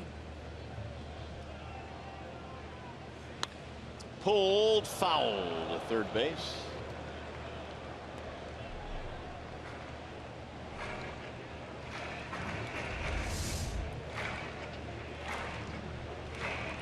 And Ted Barrett and the crew chief and the third base umpire and trying to dodge that baseball and make the call at the same time.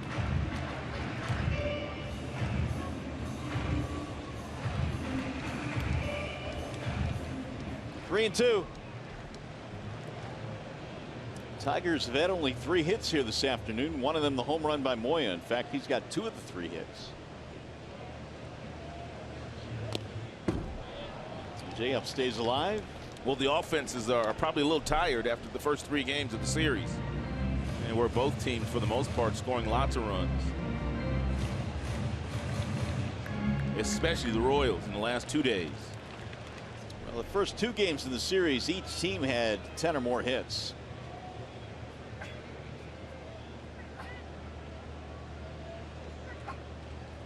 Again, the 3-2 swing and a miss. He struck him out. 1-2-3 for Joakim Soria here in the 7th. Coming up, 7th inning stretch brought to you by Jeff Glover and Associates Realtors.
Of what a bank can be when it's time. Come to Comerica, your Metro Detroit Chevy dealers. Visit ChevyDetroit.com. See why Chevy drives the Motor City.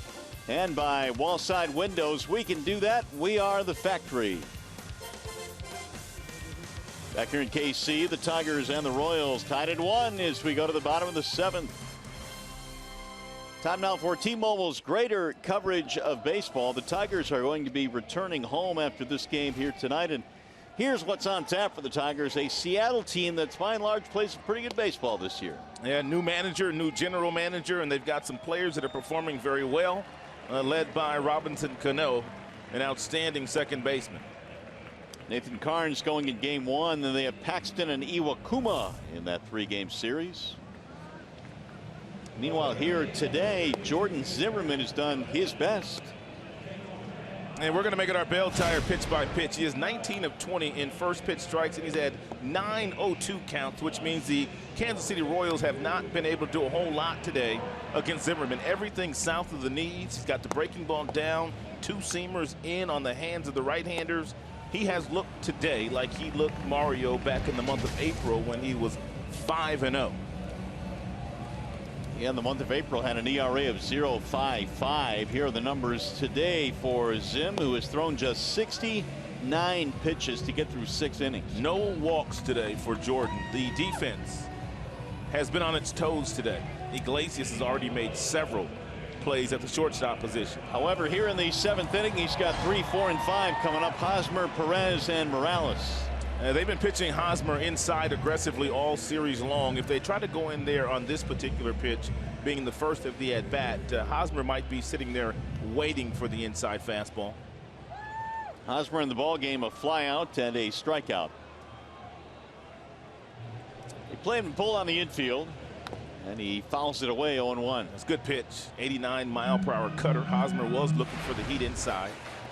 Hosmer bats .381 in his career against Tigers pitching. Last 36 games, .381 for Hosmer.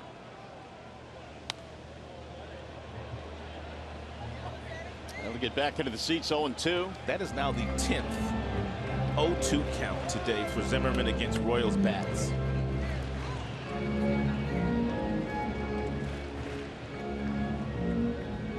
Hosmer back in the month of April had an 18-game hitting streak. Leads the team in hits, and he looks at a ball high and away. Only 4 hits today for the Royals, only 3 for the Tigers. This one dominated by both Zimmerman and Young at the start. Hosmer will try to hit the ball the opposite way with 2 strikes. Swing and a miss. He left the strike zone, and down he goes.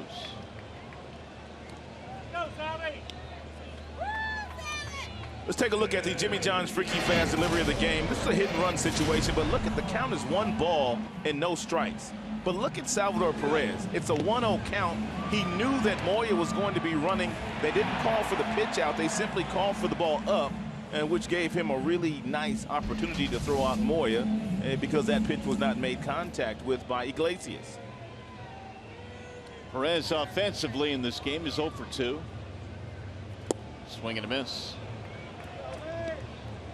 He's got a 10-game hitting streak on the line.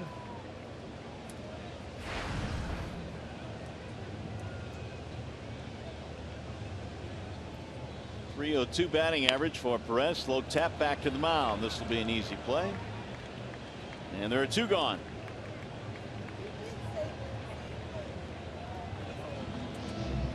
The only run that Zimmerman allowed was a single to Morales, a double to Orlando, and then an Eibner ground out scored the run from third. And you see that by inning here, he's pretty much been just where you want to be, 15 or below.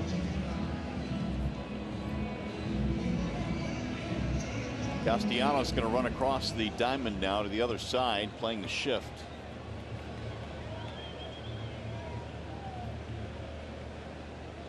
Morales, big swing, 0-1.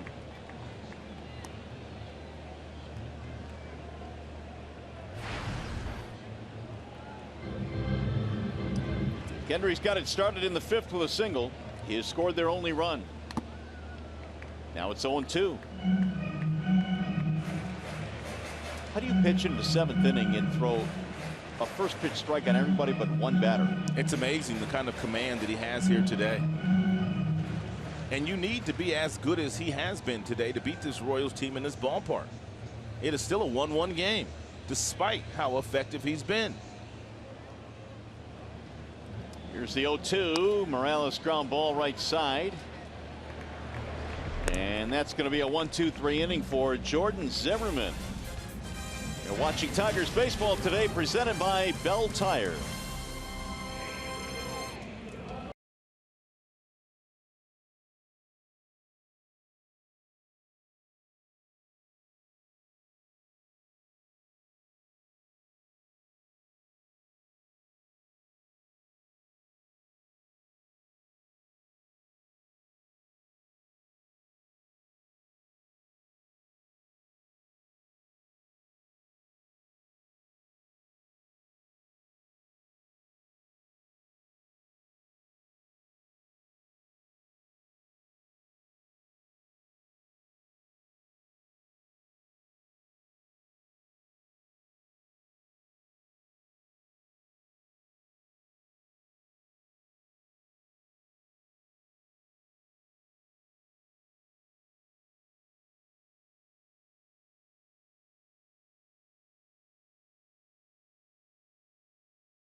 Lost J.D. Martinez to that broken elbow. They reached into the Toledo Mud Hens system for the next bat, and that next bat belongs to the very veteran Casey McGee. And he thought back to the first time that he was called up with the Chicago Cubs 7 years ago. He called his dad then. His father Mike got the call. His dad got the call again when he was told he was coming to rejoin the Tigers, who he had been with in spring training. He said, I've had some good years, I've had some lousy years, I've had some years that were just absolute awful.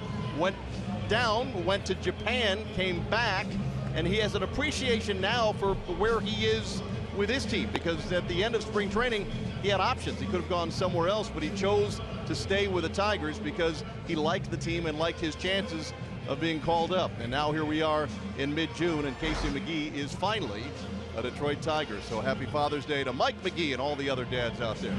Mario, Rod? All right, John, and in a 1-1 ball game, back to the bullpen go the Royals. It'll be Kelvin Herrera. Well, if the Tigers are going to win the game today, they're going to have to beat the best in the Kansas City Royals bullpen, and Herrera would be one of those guys. He's got a fastball that reaches triple digits. He also has an outstanding slider for his breaking pitch, and he has a changeup that he throws at 91 miles an hour. Steven Moya leads it off and swings and misses 0-1. The wall-side windows pitching change. And Moya has had 3 plate appearances so far today, and he's 2 for 2. And he has swung the bat at the first pitch in all 3 of his plate appearances. Therefore, Herrera started him off with that good slider. Tied at 1 in the 8th inning. And Herrera missing outside. There's that changeup at 90 miles an hour.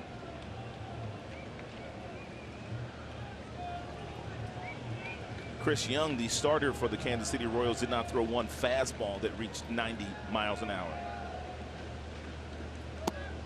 That's crazy. Here's the home run that Moya hit. It was up in the strike zone right around his belt buckle, and he just pulled his hands up ever so slightly and connected for his first major league homer. Now the 2-1 pitch. Way outside, 3-1. And fastball just to show me pitch to Moya. They want to get him out with a breaking ball or a changeup, and more than likely the breaking ball. Herrera does not want to make a mistake with the changeup. One fastball inside.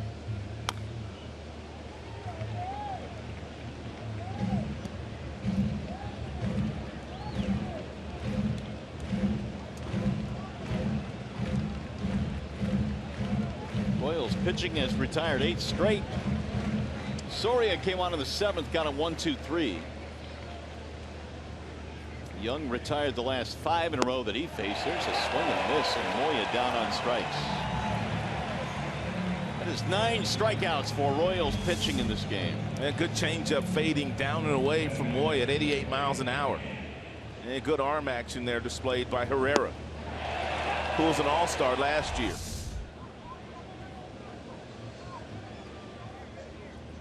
Here is James McCann. Strikeout, flyout.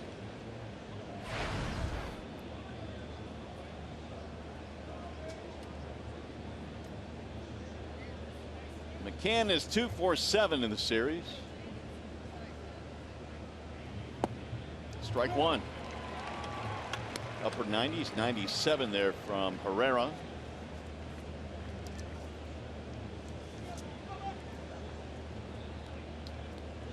Gelman's appeared in a lot of ball games in the last couple of years for Ned Yost. Swing and a miss. He's got the kind of stuff that he could close on a lot of teams in the big leagues. Last year his earned run average was 2.71. He made 72 appearances out of the bullpen. Very durable.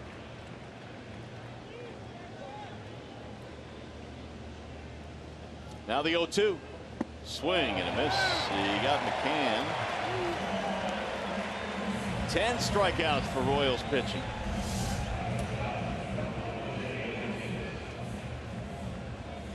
That was close. It's got a lot of bite, a lot of depth on that nasty slider thrown by Herrera. He got Moya with a changeup. He got McCann with a slider. Here is Iglesias.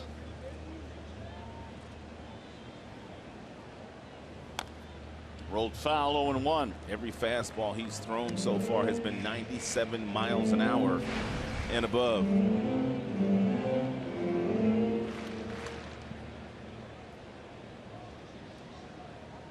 Fly out strikeout for the Tigers shortstop.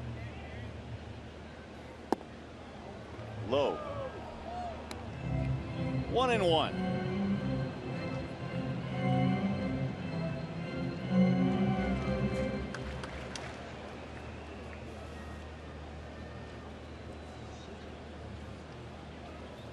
Bunted foul right back behind the plate. He had the third baseman Cuthbert's back.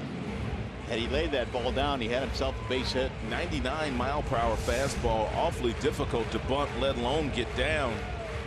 But Iglesias nonetheless tries to do so.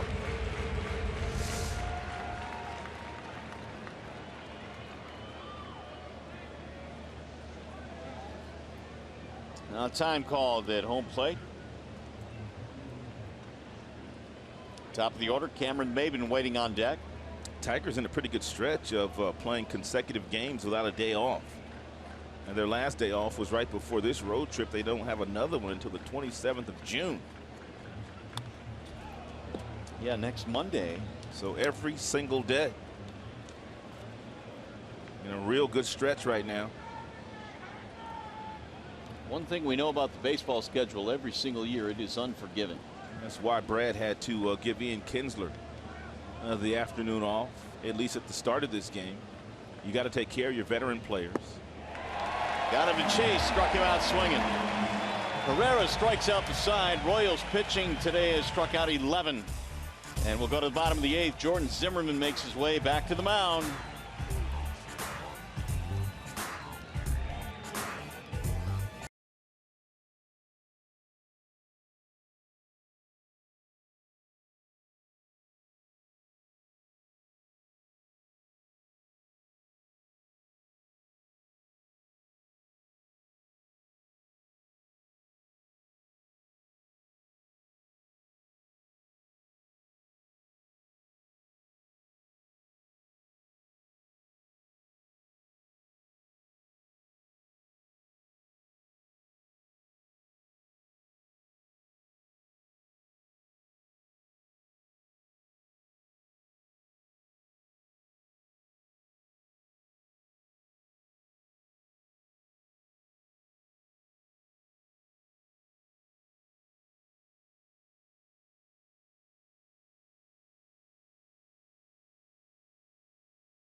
They tied at 1 run apiece. We've had only 7 hits between the two ball clubs, 4 of them for the Royals, 3 for the Tigers.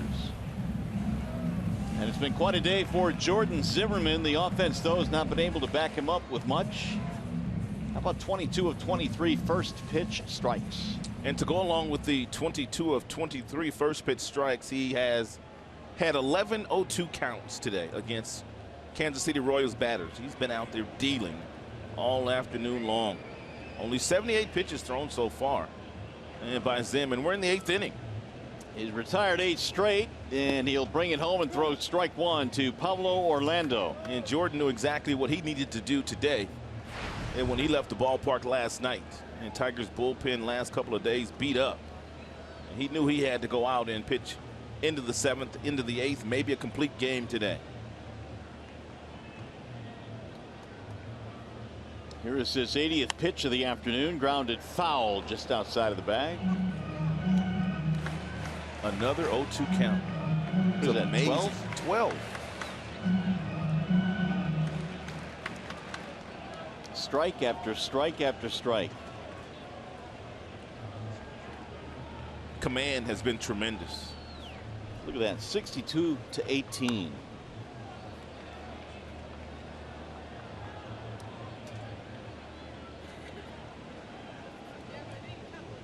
It's certainly been a workhorse today. The Tigers, though, have been only able to provide him with one run in the Moya home run back in the third. Nothing since.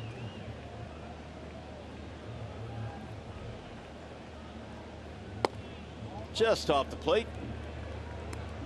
1 ball, 2 strikes on Paulo Orlando, who doubled to set up a run in the 5th inning.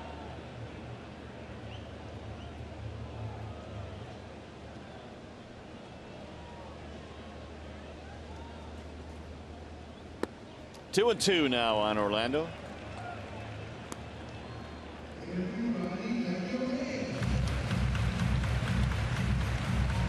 Tigers a win here today, and they come home with a .500 road trip. Took 2 out of 3 in New York, dropped 2 out of 3 in Chicago, and they've lost 2 out of 3 so far in this series. Here's the foul back out of play.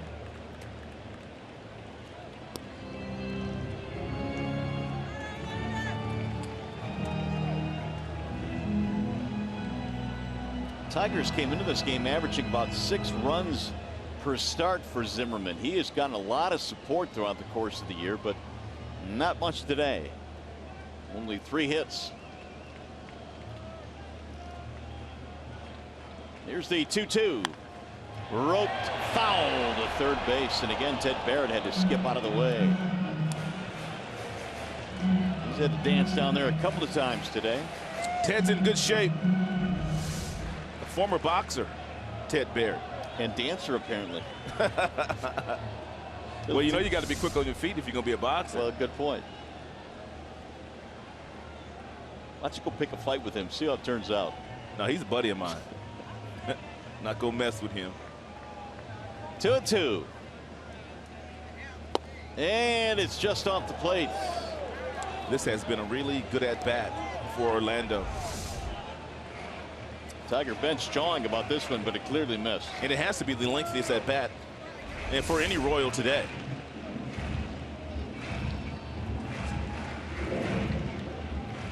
Got to keep him off the base paths. It's an absolute must.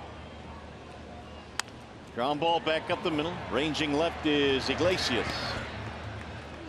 Orlando is out 1 away. Here is our high-speed pitch, and as always, it is brought to you by Xfinity. Jordan Zimmerman has been at 94 several times this afternoon. He's gone as low as 73 with the slow curveball. Outstanding effort today by Jordan Zimmerman.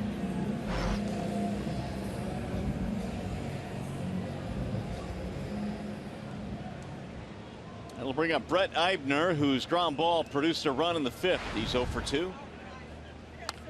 Slow roller towards second base. Aviles has it, and Eibner is out. 2 gone. And his 10 in a row retired by the right-hander. Tigers fans, fill out your 2016 Esurance Major League Baseball All-Star Game ballot now at Tigers.com on your computer, tablet, or your smartphone. Vote up to 35 times. Vote today, vote tomorrow at Tigers.com/vote. Ooh, what flavor we got there? Ice cream is popular today. Man. Maybe they got some butter pecan in there. Yep, that's the best. So a ball outside to Chesler Cuthbert. He's batting with 2 outs.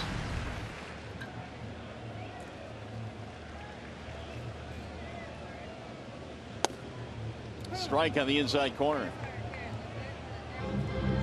1-1.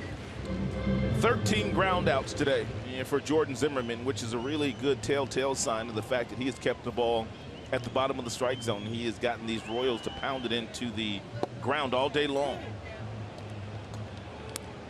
They haven't even taken the tarp off the mound in the Tigers bullpen today. They haven't needed to. 1 ball, 2 strikes. Things are quiet down there.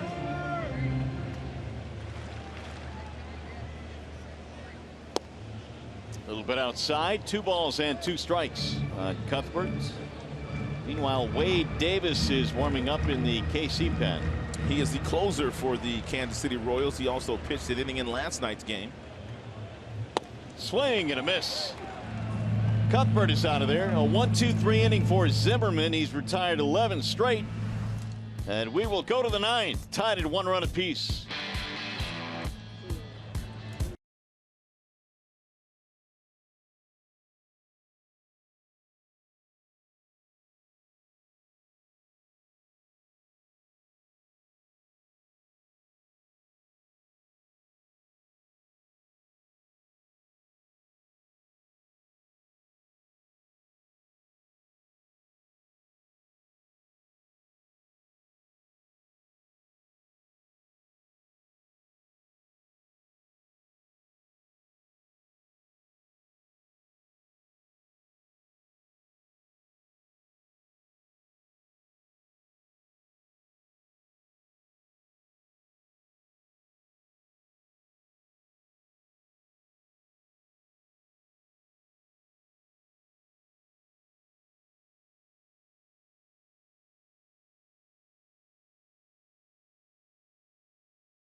Ball game here. This is what the central standings look like. The Tigers, despite the fact that they're only 500 on the year, just trailing Cleveland by 3.5. And still very close to division race going on. Royals have their closer coming on now as we go to the 9th inning in a 1-1 tie. Wade Davis is checking in. And for the last 3 years, Wade Davis has been probably the best reliever in baseball. He's been in 27 games this year. He's converted 18 of 19 in the save department. The ERA is just 1. It's been there for the last 3 years, and the whip is under 1. So he's going to be tough to beat. Top of the order coming up. It'll be Maben to lead things off for the Tigers, and the first one is bunted foul.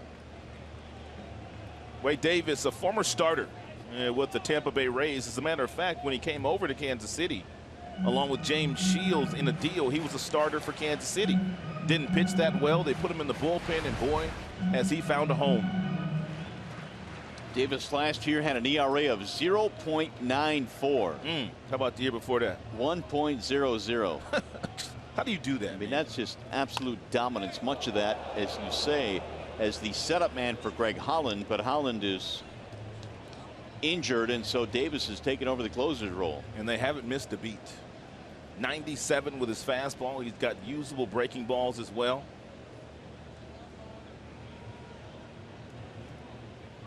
Here's the 0-2. Just missed. Perez held it there. Wanted the call, didn't get it. It's a cutter at 93. And Wade thought he had strike 3. It's a touchdown.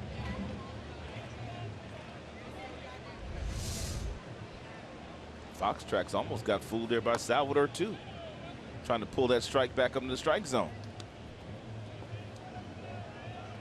1-2 the count on Maben.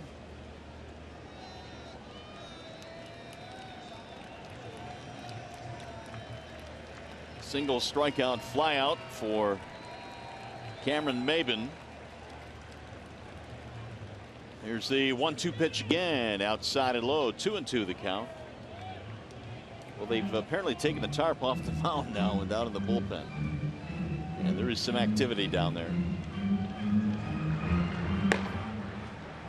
Frankie Rodriguez, the right-hander, warming up. Justin Wilson, the lefty. Here's the 2-2, low and again, away, 3-2. Tigers would love to get Maben on here. Avila's waiting on deck.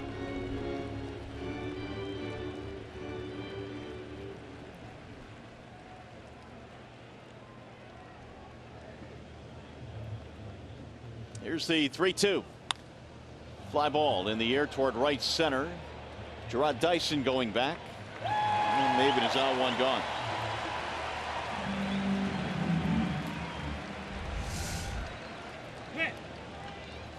Well, Zim getting the congratulations of his teammates on an outstanding effort here today. It's not really that he pitched in a lot of stress this afternoon, but it is so hot down there.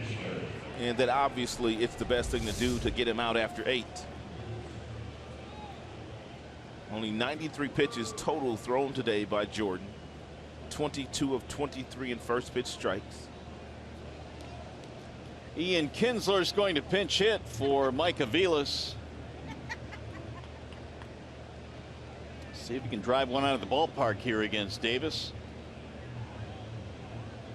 That's 12 in a row retired now by KC pitching. Kinsler pops it up. On the first pitch he saw to the right side of the infield, Merrifield battling the sun, and he'll make the play. 2 gone.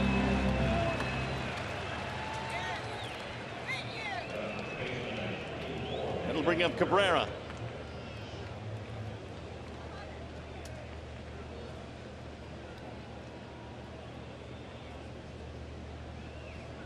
Cabrera, strikeout flyout. He's also walked.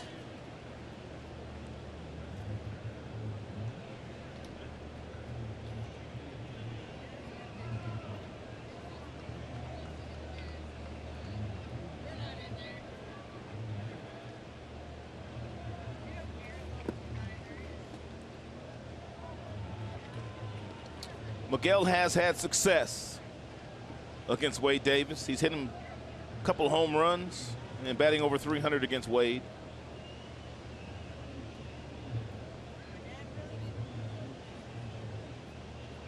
Here's the 1-0. It's low. 2 balls, no strikes on Miguel. Royals in the bottom of the 9th will have Dyson, Merrifield, and Escobar. And Wade Davis knows the numbers that Miguel Cabrera has against him, so pitching very carefully to Miggy.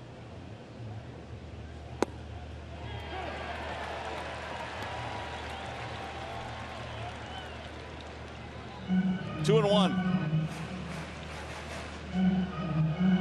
Jordan Zimmerman hoping for a run here. He's given the Tigers 8 strong innings. That one missed inside. 3-1 now on Cabrera.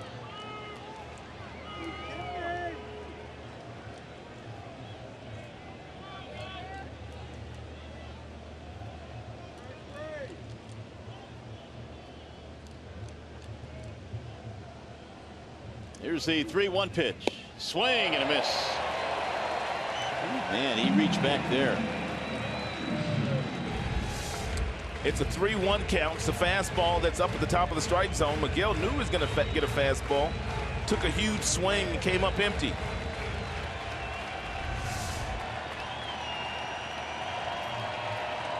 Here's the 3-2. 99 that time.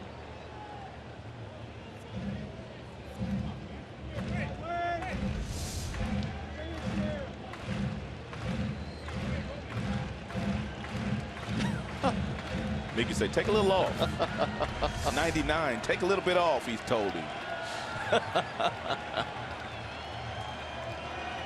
Well, Davis again ready with the 3-2 pitch. Here it is. And he walked him inside. Ball 4. And to be perfectly honest with you, Wade Davis did not mind at all walking Miguel Cabrera there. Victor Martinez hitting only .238 against him, whereas Miggy hitting over 300 against him. He did not make any mistakes to Miguel.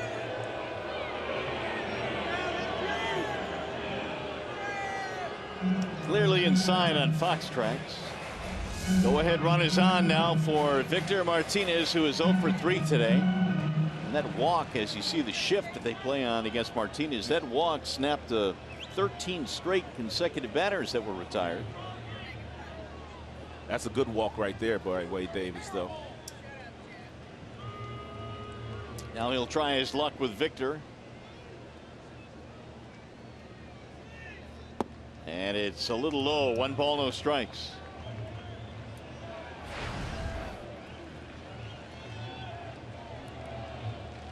Davis came into the ball game last night in the blowout, needed some work. He's pitching again today. They have an off day tomorrow. He throws 98, 99 miles an hour, but they still have the shift on Victor. Anticipating he'll hit something on the ground to the right side of the infield.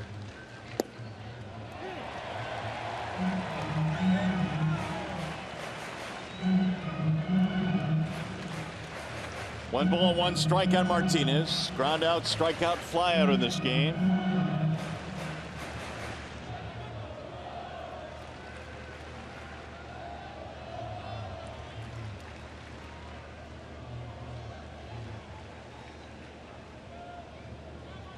Here's the 1-1. Lifted back out of play, 1-2.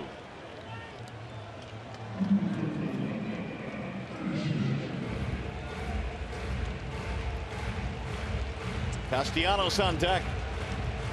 2 out, nobody on. A walk to Cabrera. Put a runner aboard, and now 1-2 on Victor Martinez.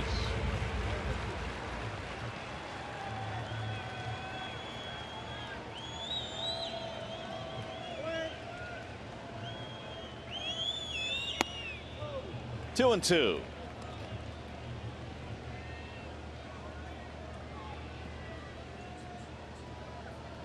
Fastball upper 90s for Davis. That last one at 98 again.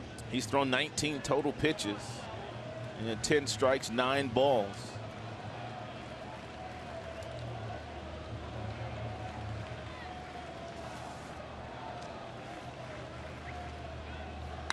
Ground ball right into the shift. Merrifield in short right field will throw him out. Victor is gone. So are the Tigers here in the 9th. No runs, a walk, one man left. We go to the bottom of the ninth in KC.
Well, now the Tigers will try to win it in the 10th or perhaps beyond.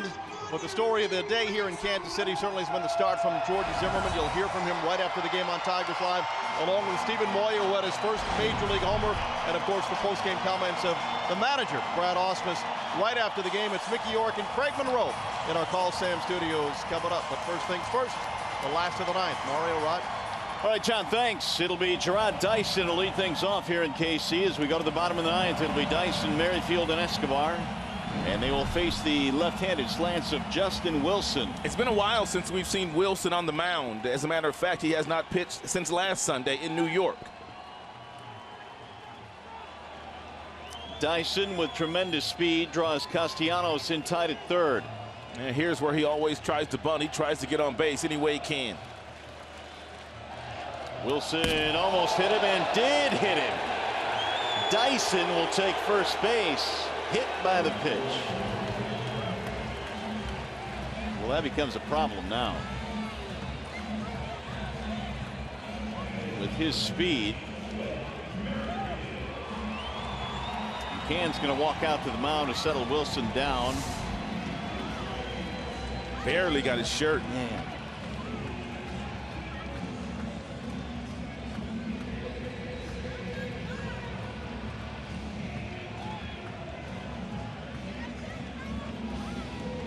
On the very first pitch of the bottom of the ninth.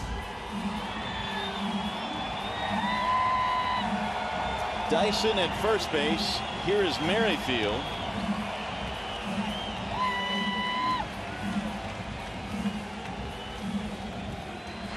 And you know Merrifield can handle the bat. And Dyson outstanding speed at first. The bunt is in order down toward first base.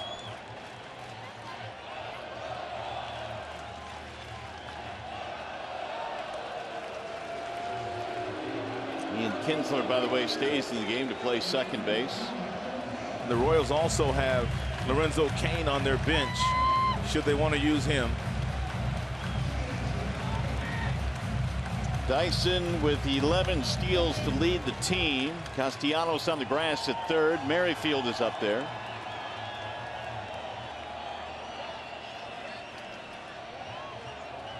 Huge lead for Dyson. We told you the Royals are an outstanding team here at home, but in one-run games, they're 9-1 right here in this ballpark as well. Meanwhile, McCann has caught 13 trying to steal this year, second only to Perez. And his percentage is 54%.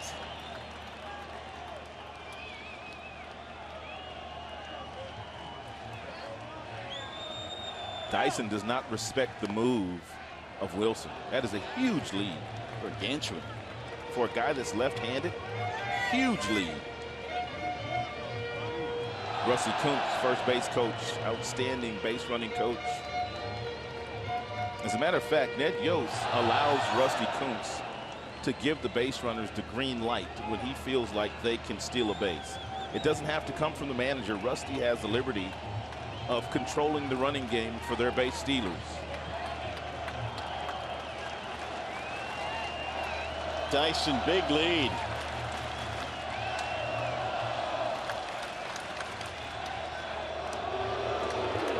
Wilson was not available in that Chicago series. What, he had a little bit of a sore elbow? A little sore elbow. And so he missed the 3 games there, but Wilson said that he was good to go coming into this series. He hit Dyson, lead things off here in the bottom of the 9th. And Merrifield is up there, 1 strike to count. Throw the fastball top of the strike zone. See if you can get him to pop it up. And he does pop it up, and Cabrera makes the slanting play. Outstanding. So Merrifield unable to move the runner up.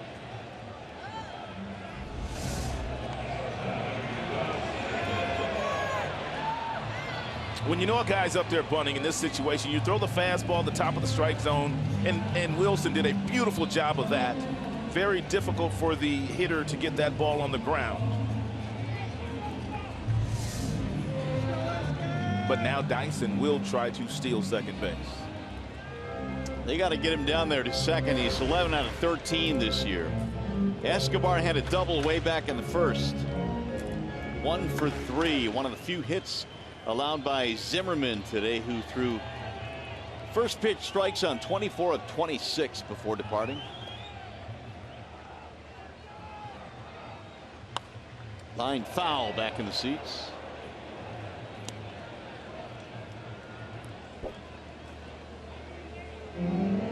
Royals have 4 hits, only 3 for the Tigers here today.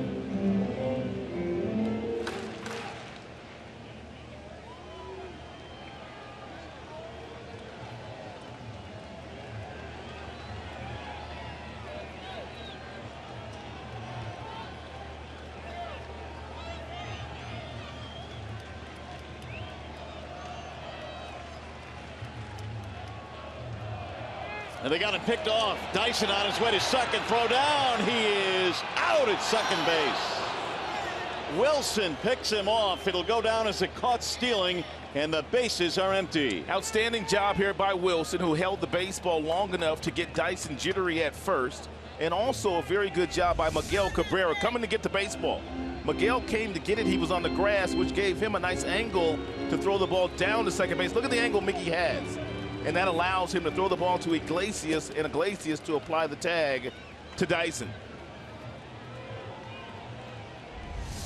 So they're empty now with 2 outs. And Escobar looks at a strike, and it's 0-2. The entire inning changed when Merrifield could not get the bunt down.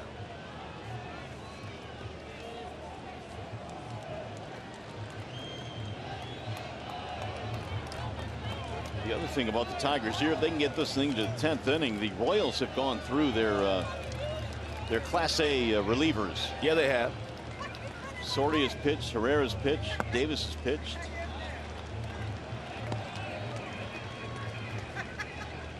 One ball, 2 strikes on Escobar.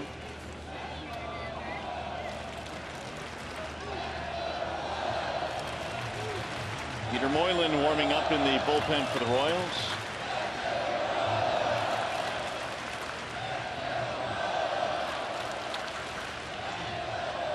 Here's the 1-2. Outside, 2 balls, 2 strikes.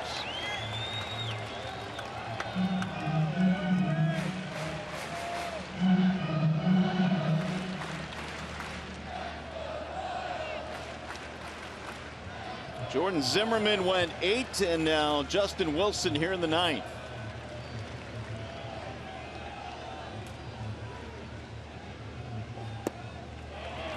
Three-two.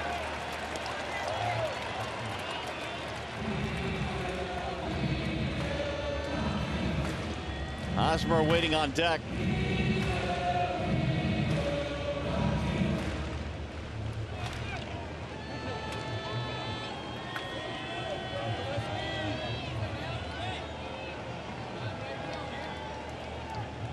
Here's the 3-2 pitch. That's in the air toward right field, not deep. Moya coming over, backing up, and it's the final out of the 9th. No runs, hit pattern, nobody left. We go to the 10th. Castellanos, Upton, Moya coming up.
Beef jerky all season long. Jack Link's beef jerky. Feed your wild side.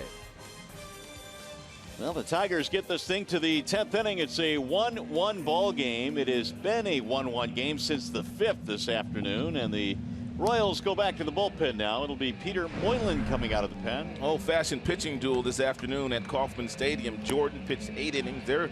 Chris Young pitched very well, but they've used a number of relievers already this afternoon.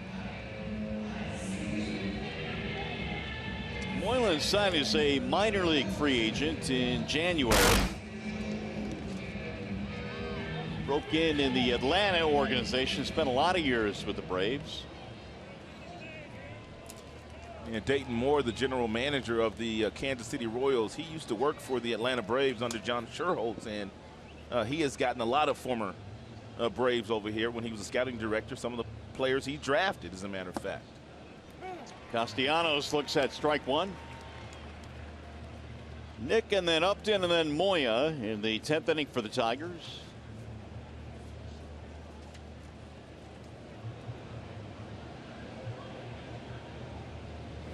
Castellanos rolls one toward third base. Cuthbert on the charge. And Nick is out, one away.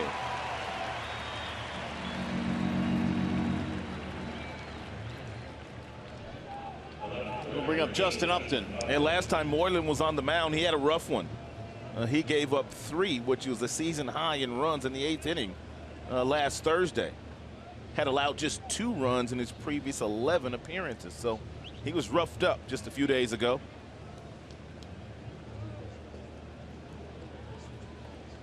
Upton in the ballgame today is 0 for 3. And Moylan's got that little sinker. He might sink one right into the happy zone here of Upton. There's a strike on the outer edge. Who's already homered a couple of times in the series. Left center field on Friday, and then last night he went left field, straight away left field.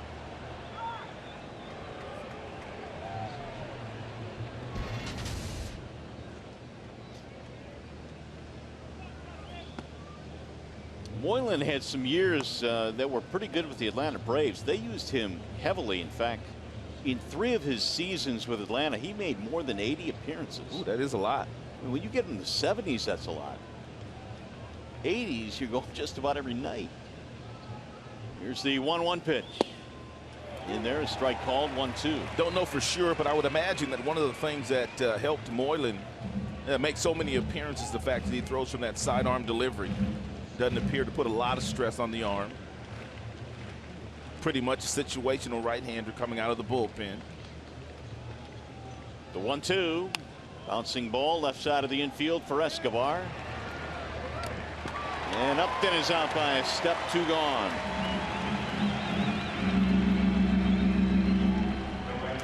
Now Steven Moya.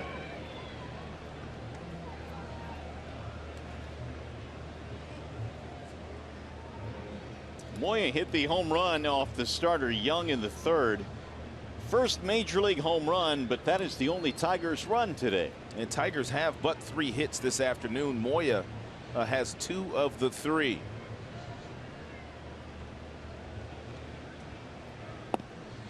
That breaks outside, 1-0.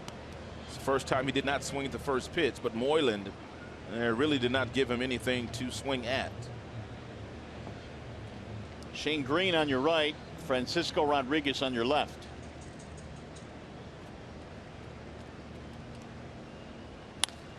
Line toward left center field. That ball will get down, base hit, and it's a 3-hit day for Steven Moya. Have a day, young man.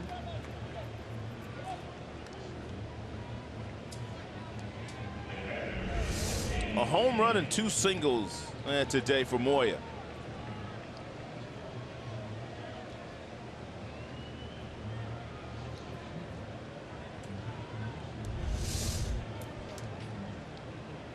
Each ball club now with 4 hits. They had not had a hit since the 5th inning when Moya singled to lead off that frame. Now McCann. It sails outside, 1-0.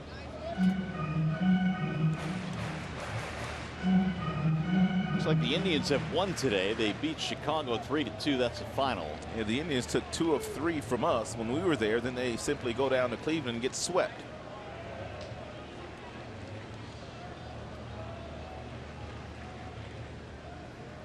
Here's the 1-0. Ooh, fouled off and can try to hold up.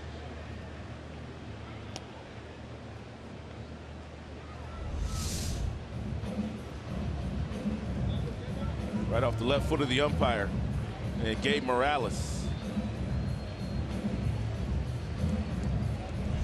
2 guys that are going to sleep pretty good tonight are McCann and Perez, the 2 starting catchers who've gone all the way in a hot day here in KC. Up and down catching.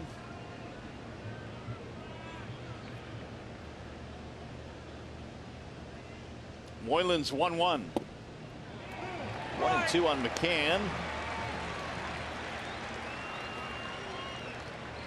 Young went 6 for the Royals. Soria 1-2-3 7th. Herrera struck out the side of the 8th. Davis a scoreless 9th.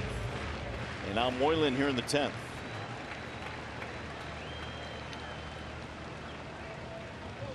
Here's the 1-2. Ooh, the check swing and it missed. Perez wants the appeal. 2 balls, 2 strikes.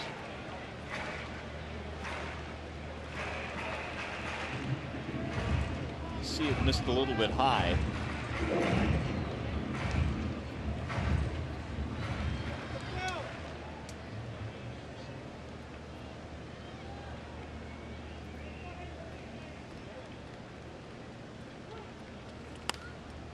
In the air, shallow center field. Dyson coming on, still coming. That'll end the inning. No runs, a hit, 1 man left on our way to the bottom of the 10th in Kansas City.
3 out of 4, a couple of singles, and his first big league home run. And what more can you say about the outing today from Jordan Zimmermann? Outstanding. He pitched 8 innings, gave up only 4 hits, did not walk 1 batter, and was 24 of 26 of the 26 hitters that he saw today in first pitch strikes. So the Tigers go back to the bullpen now. Shane Green will come on. And Green, for the most part, has been outstanding out of the Tigers bullpen since coming back from AAA, rehabbing that blister injury. And did give up some runs a couple of nights ago here to Kansas City. He's going to have to go through the middle of the lineup. It's going to be Hosmer, Perez, and Morales here in the 10th. Each team 1 run on 4 hits, neither team with an error. They are playing to pull on Hosmer. And it's a ball high to get things started here at the bottom of the 10th. And Greeny pitched 2/3 of an inning. A couple of nights ago, gave up 2 hits, and he gave up 3 runs.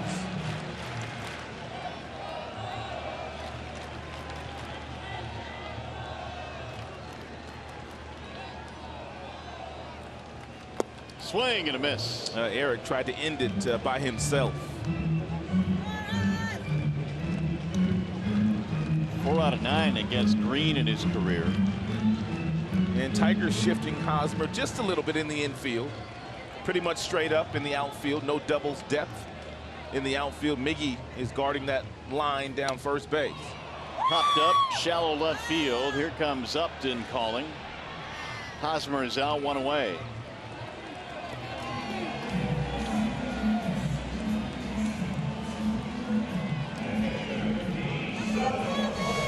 Here's the upcoming matchup presented by Gordon Chevrolet. Mike Pelfrey, Nathan Carnes in game 1 of the Mariners series tomorrow. And the Tigers saw Nathan Carnes last year when he was pitching for the Tampa Bay Rays, and he pitched a really good game against the Tigers. Good fastball, good breaking ball.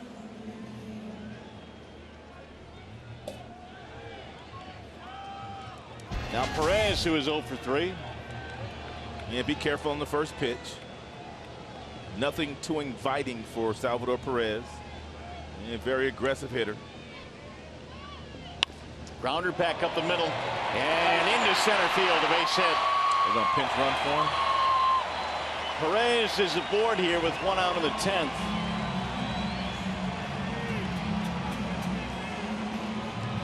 And that'll bring up Kendrys Morales.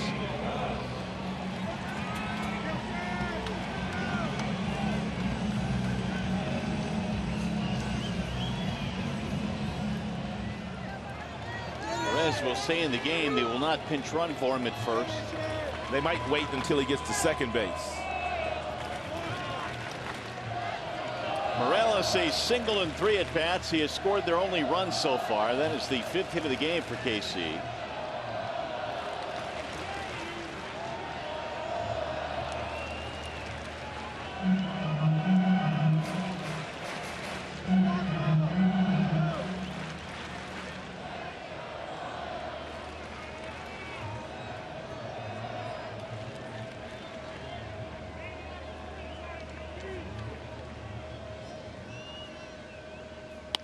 Ground ball, first base side. Miggy with a nice pick.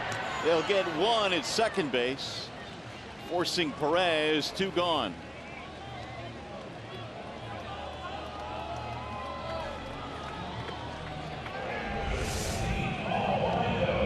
And Morales not wasting any time. He's taking a swing at the first pitch fastball, got jammed. And grounding out to Miguel Cabrera.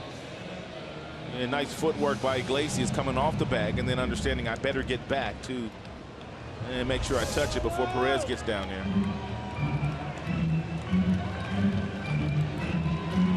So with 2 outs here is Paulo Orlando.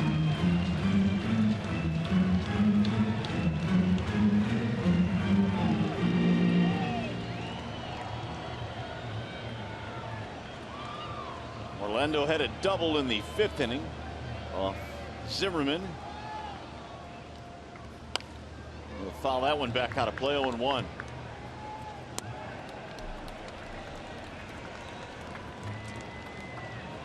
Jordan started and went 8 strong. Wilson came on a scoreless 9th, and now Green here in the 10th.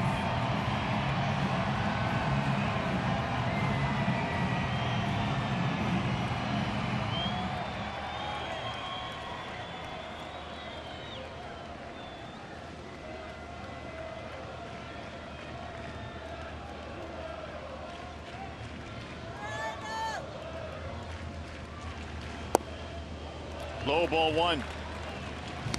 Bonus baseball on Father's Day. Well, it was a pitching duel all day long. In fact, we haven't had a run here since the 5th inning when Eibner grounded out to score the tying run. 1-1.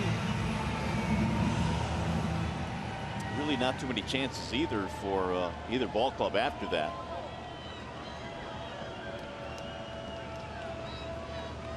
Here's the 1-1 pitch. Outside, 2 balls and 1 strike. You figure today's game would be just like this one is, with all the runs that were scored in the first 3 games of the series.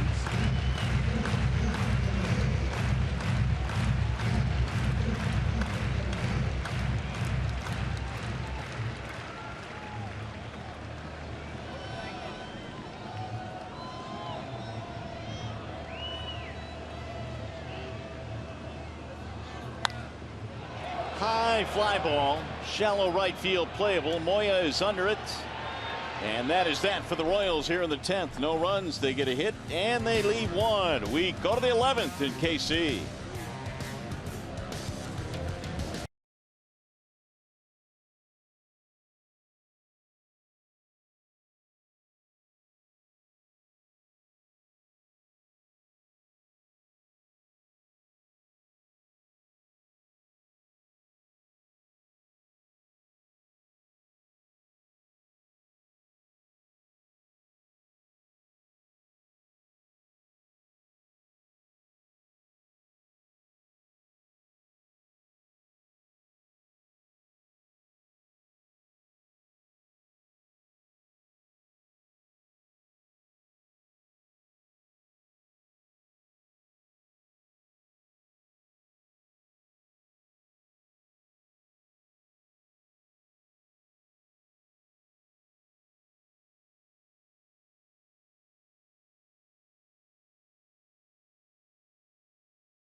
Jack Link's beef jerky, feed your wild side. Let's look at the Kauffman Center, Performing Arts Center here in Kansas City. 1-1 is our score. As we go to the top of the 11th, we'll see if the Tigers can break this tie. They've got Iglesias up there to lead it off. And Jose sends a ground ball on the first pitch right to the shortstop. 1 pitch, 1 out.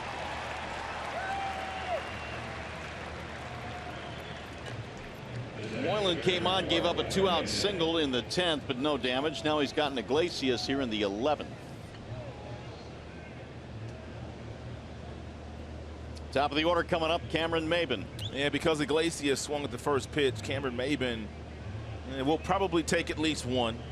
And if it's a ball, he may as well take another one and make Moylan work a little bit out there.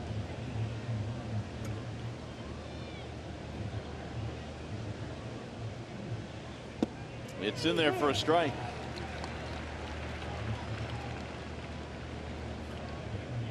Maybin in the leadoff slot today, with Kinsler getting the day off as a starter. Kinsler is on deck. Came out a pinch hit for Aviles earlier. The 0-1. No balls, 2 strikes. Single and a steal in this game for Maybin. And Maybin got a pretty good pitch to hit here, but look at the head. The head violently comes off the baseball when he swings the bat. Never really got a good look at it once it got in the hitting zone. Trying to do a little bit too much.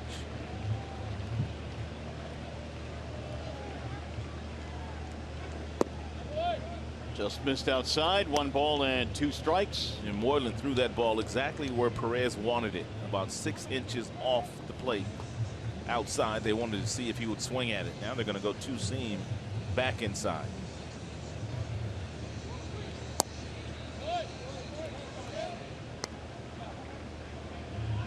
Kinsler on deck. Ian thought he was getting the afternoon off. Not so. Here's the 2-2. 3-2 now on Maben.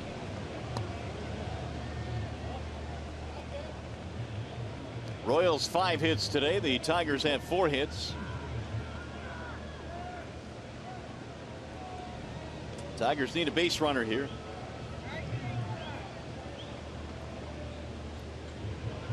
Now the 3-2. He got it. Strike 3. And Maben going to beef a little bit now with Gabe Morales.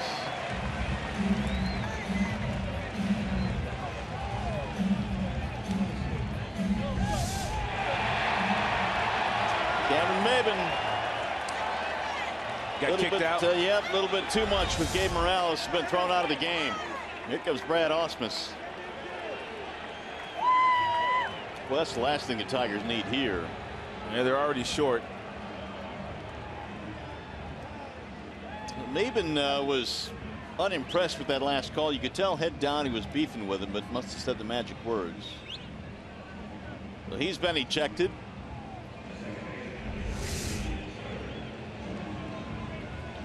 It was a strike. Too close to take with 2 strikes.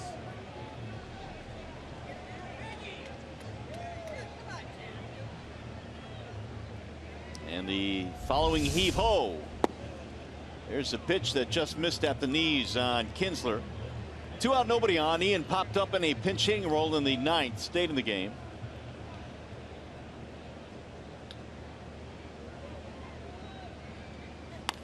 Bouncing ball, shortstop side. Escobar has it there, and the Tigers go 1-2-3 in the 11th. No runs, no hits, nobody left. To the bottom we go.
Then we didn't know until before game time who was coming back this way, and it turns out one of the pitchers being called up is Bruce Rondon. You'll recall at the end of last season, the Tigers basically just told him to go home. They didn't like his effort at the time.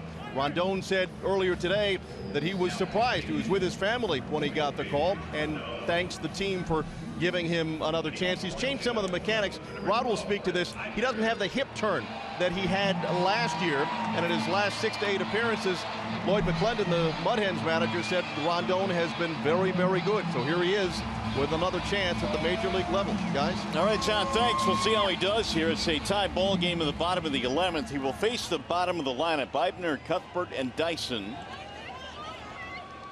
And the first one is in for a strike on the right-handed batting Brett Eibner. And so what they've basically done is they've simplified the delivery of Bruce Rondon, which gives him a more direct line toward home plate, easier for him to throw strikes without the hip turn. They took the hip turn away from Anibal Sanchez as well at the beginning of this year, as you may remember. Well, the story on Rondon, we all know he was a kid that when he came up, throwing 100 miles an hour plus. Rondon, another chance here back in the big leagues. 2-2 record, 3.74 ERA in the minor leagues. And he missed outside, close pitch.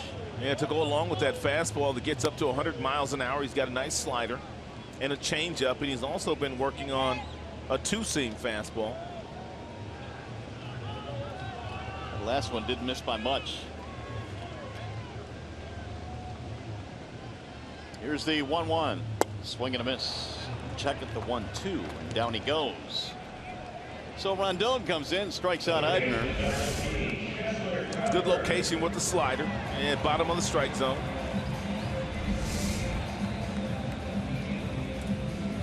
Now Chesler Cuthbert.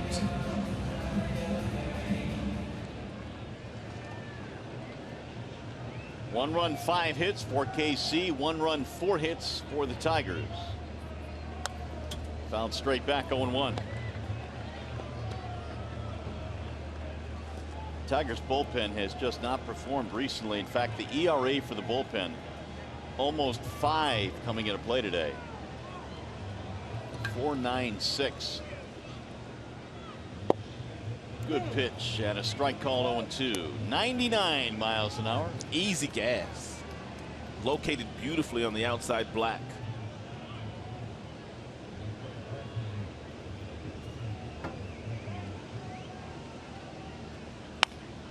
Line drive, caught on a mini leap there by Kinsler, right back up the middle. And Kinsler got a real nice jump on that ball, made a nice play. Good jump, direct route, nice leap, takes a base hit away from Cuthbert.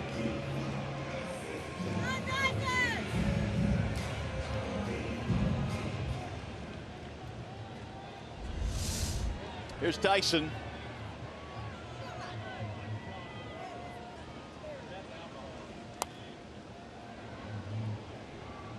.99 again from Rondon. 0-1 on Tyson. Yeah, just about every fastball Rondon has thrown has been 99.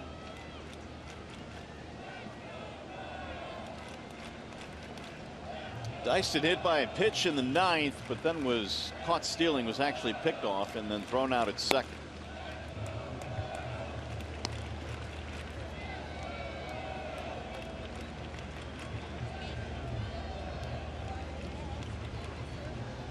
Shin-Ming Wong is warming up down the KC bullpen.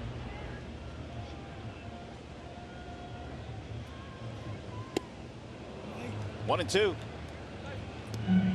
Tigers trying to get it to the 12th, but they will have Cabrera, Martinez, and Castellanos.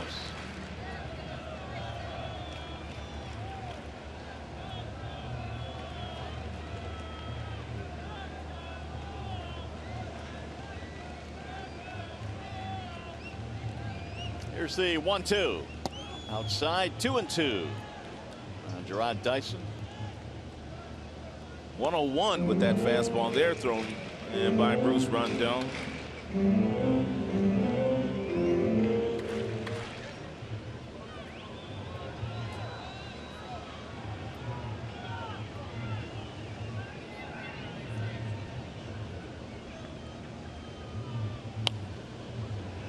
Got a piece of that one at 99, fouled it back out of play. 2-2, the count stays on Dyson.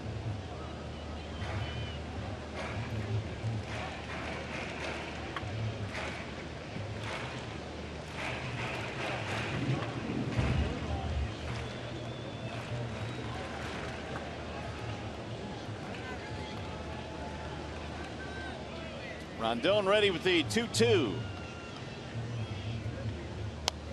Another foul. It's Dyson not going down without a battle. He got the top of the order. Whit Merrifield waiting on deck.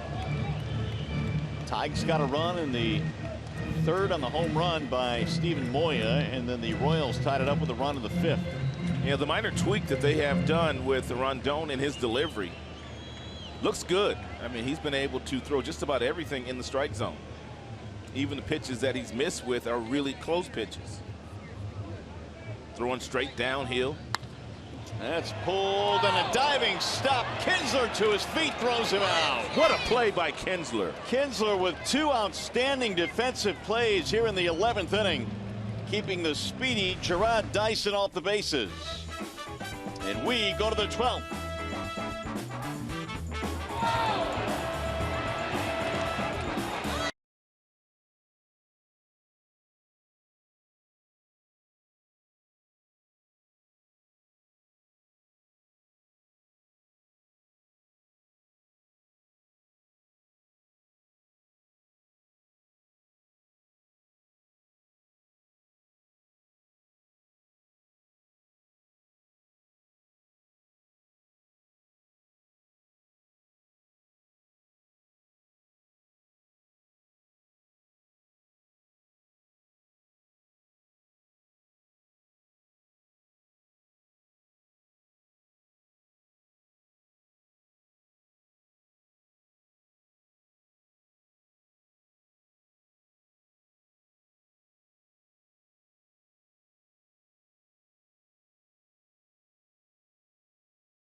KC still tied at 1 run apiece, and the Tigers got a brilliant performance today from Jordan Zimmermann, who went 8 strong innings. Jordan Zimmermann was 5-0 in the month of April, and he was pitcher of the month in the American League. But today, Mario, he threw the ball better for me than he did in the whole month of April. Today was his best outing.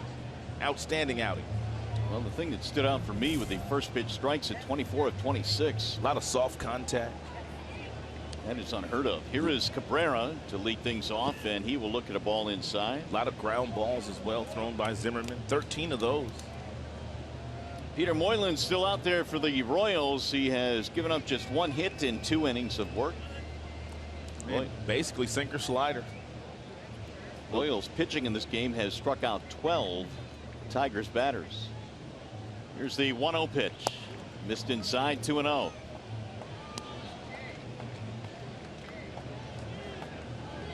Cabrera's walked twice in this game. He's also struck out and flat out center.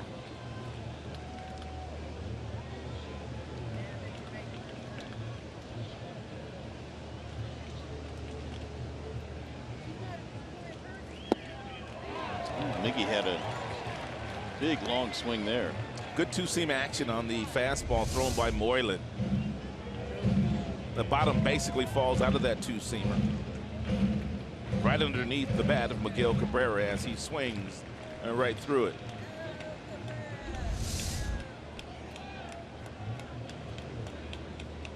Here's the 2-1 pitch. 2-2.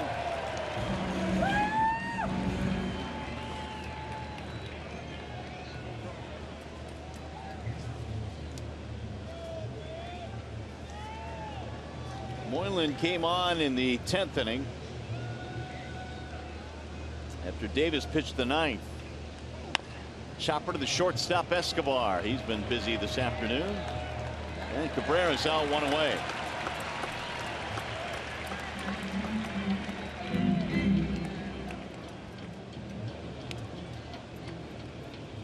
It's 5 ground ball outs for Moylan since he came into the game.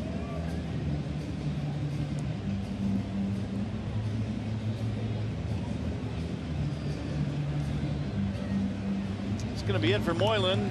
Shin-Ming Wong is going to be coming in out of the bullpen. He'll get a nice round of applause. Moylan, that is. And a pitching change here in KC. We'll be back.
Leagues, Julio Teheran for the Atlanta Braves. Boy, he was good today. 9 innings and no runs, 7 strikeouts. Mookie Betts, how about the year he's had this year? They've got a lot of really good offensive players, and Mookie Betts is just one of those for the Boston Red Sox. Troy Tulowitzki is back now for the Toronto Blue Jays. Had a big game today. Man, Blue Jays just have to keep Tulowitzki healthy, because when he's healthy, he's one of the best shortstops in the game, but he's had a lot of injury problems. Chien-Ming Wang is the new pitcher now for the Royals. And pretty much sinker slider out of the hand of Wang. He's been in 22 games now this year, respectable ERA at 3.20, not a lot of strikeouts, and he doesn't walk very many. Victor Martinez, the first man to face him. Swings right through it, 0-1. Wang now 36 years of age. He began his career with the Yankees as a starter and won 19 ball games one season for the Yanks.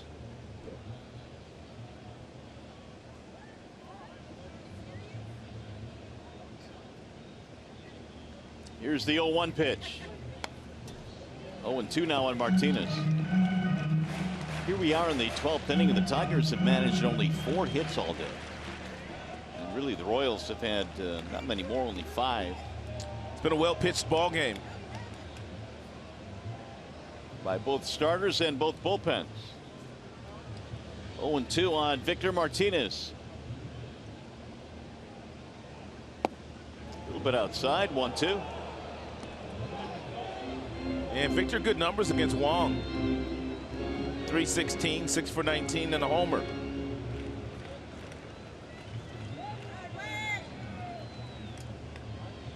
Nick Castellanos waiting on deck. Here's the 1-2. Back him out of there. 2 balls and 2 strikes. Martinez, couple of ground balls to second. He is 0 for 4 in this game. Both of those balls were hit into right field, but because of the shift they play against him, they were outs. 362 career in extra innings. Here's that shift again.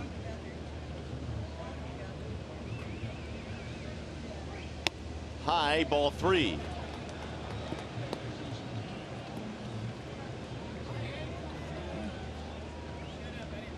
Wang, a native of Taiwan.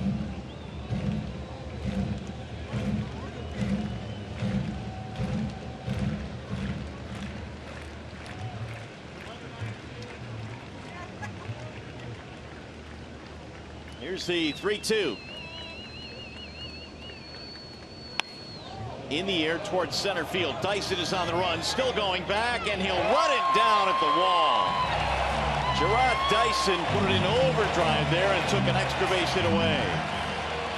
Ned Yost has his defenders playing no doubles depth.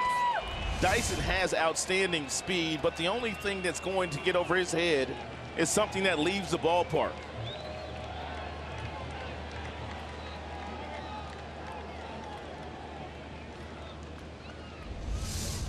Two outs now for Castellanos.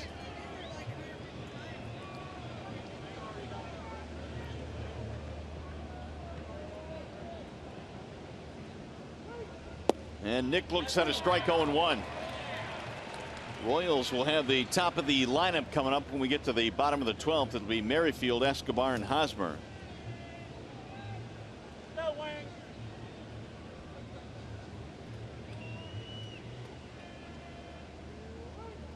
Castellanos fouls it straight back, 0-2. Nick is 0 for 4 today.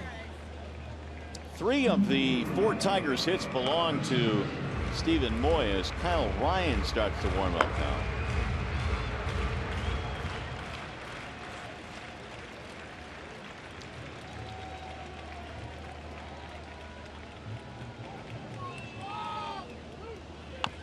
Little chopper back up the middle. On the move is Merrifield. Castellanos is out, so are the Tigers, who go 1-2-3 in the 12th.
The only run the Tigers have scored came off the bat of the rookie. And Stephen Moy, a solo home run. The only run the Royals got was on the ground. A ground ball with a runner on third, less than 2 outs, and then it was up to the pitching. Jordan Zimmerman did his best. He pitched 8 innings today, only gave up a handful of hits, tons of ground balls, first pitch strikes on nearly every single batter. The best outing for me of the season, turned in by Jordan Zimmerman. Meanwhile, Rondon goes out there for his second inning of work, and Bruce was good in the 11th. Count him 1, 2, 3. A little bit of help from Kinsler, who made a couple of nice defensive plays. Merrifield, the top of the lineup, coming up here in the 12th. Fouled back, and the count is 0-2. And Merrifield's had a really good season, and he's had an outstanding series, but he came up in a critical situation just a couple of innings ago when Gerard Dyson was hitting the bottom of the 9th inning, and he failed to get the bunt down. He popped it up to Miguel Cabrera.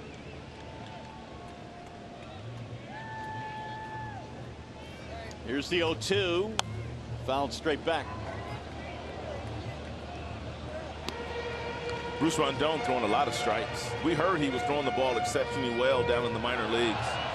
He's thrown 17 pitches, and 14 of those have been strikes. Wow.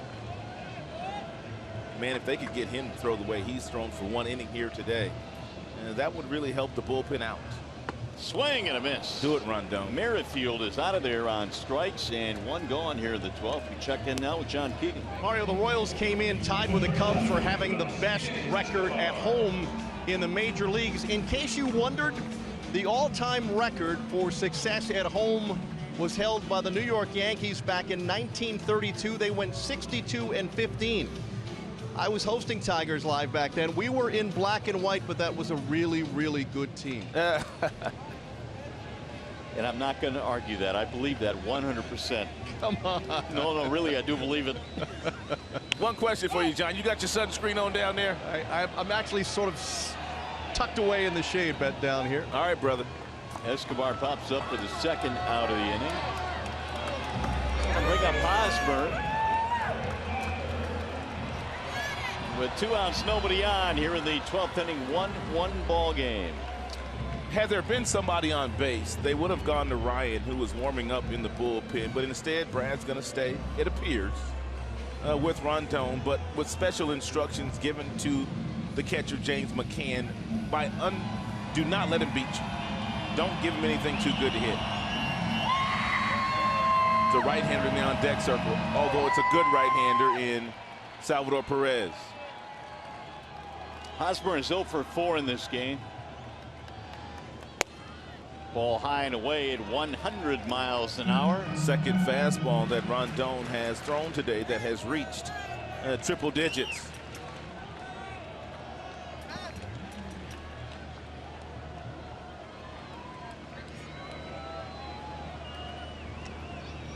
Now the 1-0 pitch, it is outside. 2 balls, no strikes. And Tigers have a game tomorrow night against the Seattle Mariners. And the Kansas City Royals are off tomorrow. They will travel to New York to start their series in New York on Tuesday.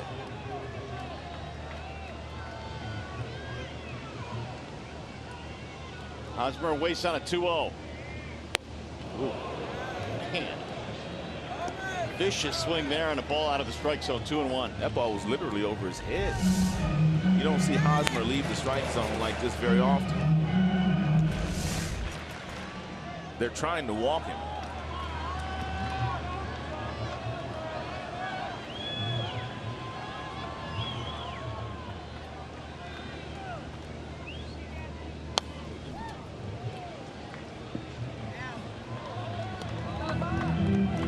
One for 3 against Rondon in his career. The 1 is a homer, though. Hosmer got the fastball that he was looking for, the 2-1 count, but it was 98 miles an hour. So when you throw 98, every now and then if you miss your location and you happen to throw it down the middle, sometimes it's still tough for that hitter to barrel that up because of the velocity.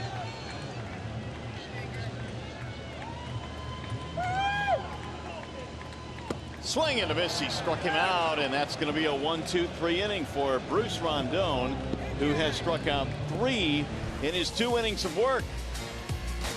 He impressively carves up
1-1 is our score as we go to the top of the 13th inning here in Kansas City. Tomorrow night, the Seattle Mariners are coming to town. You can see it all right here on Fox Sports Detroit at 6 p.m. But Tigers Live. Tigers ends tomorrow at 6 right here on Fox Sports Detroit. About ready to jump into one of those phones. How about you, Ryan? It will feel awfully good. Jin-Ming Wang goes back to the hill as we go to the 13th. Justin Upton leads it off for the Tigers. And he looks at ball one outside. Not only is it 1-1 and has it been that way since the 5th, but really neither team has threatened all that much. Pitchers have not made a whole lot of mistakes today. Upton waits on the 1-0. And it's 2 balls and no strikes. And Jin-Ming Wang has that really slow and deliberate old school windup where he takes his hands over his head, hesitates ever so slightly, and before delivering the ball home. Very slow delivery. Upton is 0 for 4 in this game. Here's the 2-0 pitch. Ground ball, base hit left field. The Tigers get the leadoff man on. Here is the 1-800 call Sam call of the game. Steven Moya leads it off, and he hammers the first pitch deep into right field, way back, and that ball is gone. And the first big league homer for Steven Moya. That would be a moonshot, partner. Moya makes it 1-0 Tiger. Now Moya's up there with the man on, nobody out in the 13th. First big league homer for Moya back in the 3rd. I had just done that moonshot promo right before Moya stepped in the batter's box, so it was perfect. Oh, yeah. There's a ball down low to Moya. And that home run, there was nothing cheap about it. He cleared the bullpen out right field back in the bleachers. And we had been waiting for Moya to flex his muscle and show that power that he has shown in the minor leagues. And first time he's gotten consistent reps in the big leagues, and he's going to get an opportunity with J.D. Martinez being on the shelf for the next 4 to 6 weeks. Moya is going to get the majority of the opportunities in the outfield. Ground ball to 3rd, tough play there for Cuthbert to 2nd, 1, and not in time. They almost turned a double play there. Crazy double play too. 5-6-3 double play almost turned there. This ball went to the shortstop, Escobar. You don't see when they play these shifts, man. You see some of the craziest stuff. Yeah, I mean, nothing is conventional anymore, and that was close.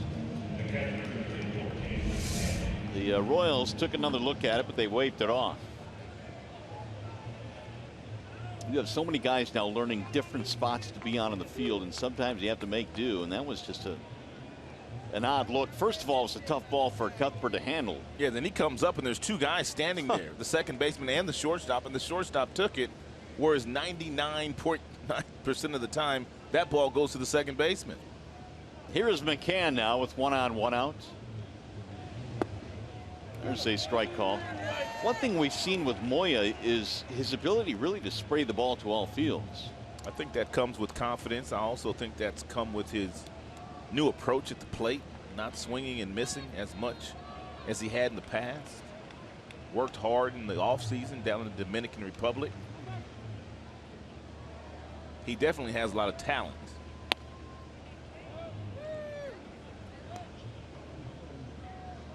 For McCann today, a couple of fly balls and 2 strikeouts. Jin-Ming Wang came on with 1 out in the 12th and got the final 2 outs.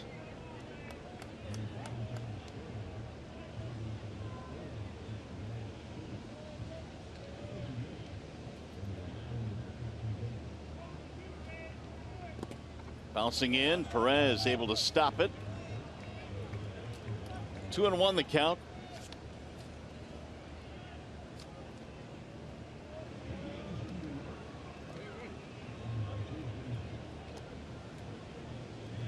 Tigers have gone with Wilson, Rondon, and Green out of their bullpen today. We've seen all the heavyweights for the Royals. Davis, Herrera, Soria, they've all pitched. 2 balls, 1 strike.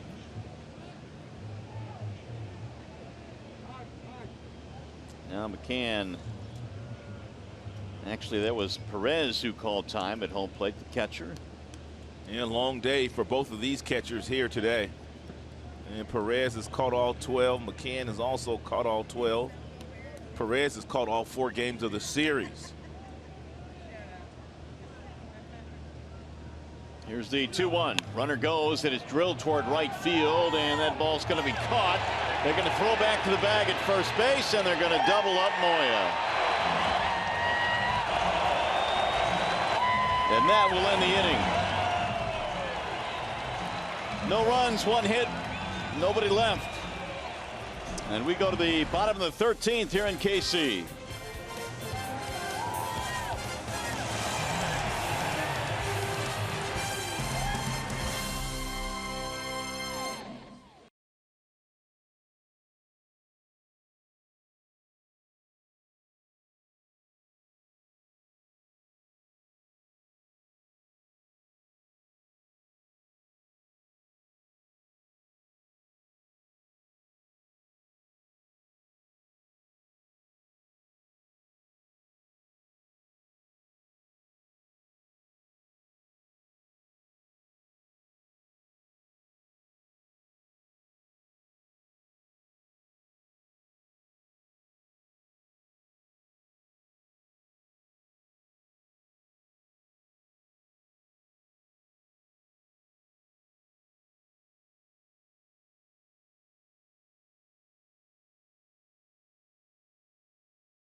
We're going to the bottom of the 13th here. It's a 1-1 ball game. Both teams with 5 hits in this contest. The Cleveland Indians are starting to win a lot of games real late, heroic fashion. Meanwhile, the Tigers have gone back to the bullpen. Now Kyle Ryan is in. And Ryan was pitching better baseball down in the minor leagues. Brad said he asked Lloyd McClendon, if I needed to get a left-hander out in the big leagues, who's the guy that I need to bring up? And he said Kyle Ryan is the guy. Ryan goes to work, and his first one is in for a strike on Salvador Perez. Although this is not the ideal situation, pressed into duty here in the 13th inning. This is not a left-hander, it's a right-hander, obviously in Salvador Perez.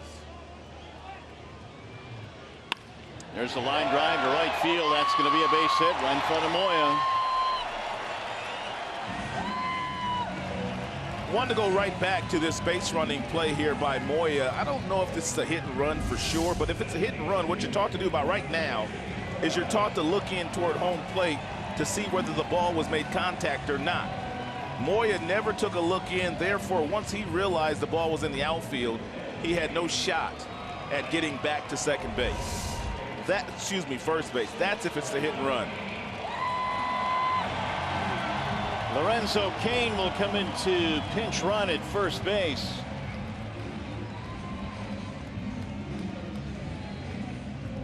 And Kendrys Morales will bat.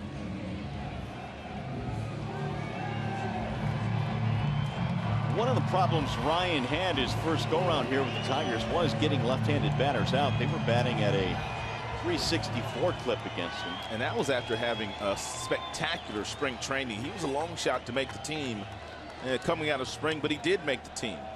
Part of that was due to a couple of injuries, but he still had a good spring training. You know Morales is not bunting. Kane will draw a throw.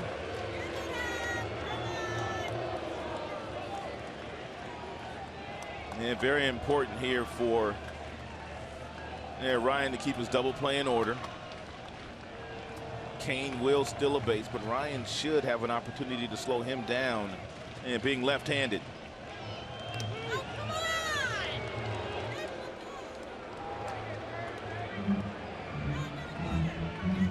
Kenrys Morales a single in 4 at-bats.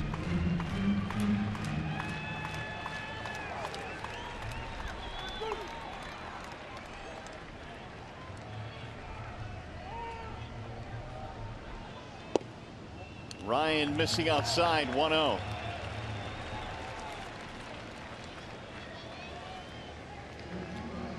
Batting right-handed this season, Morales, for whatever reason, doing a whole lot of damage batting right-handed, not so much batting left-handed.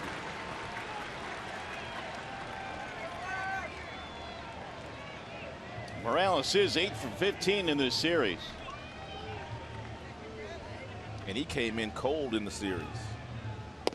Way outside, 2 balls and no strikes. When you have that runner on first base, a guy that can run, if you're Ryan, once you decide to throw the ball toward home plate, you cannot be thinking about Kane over at first base any longer.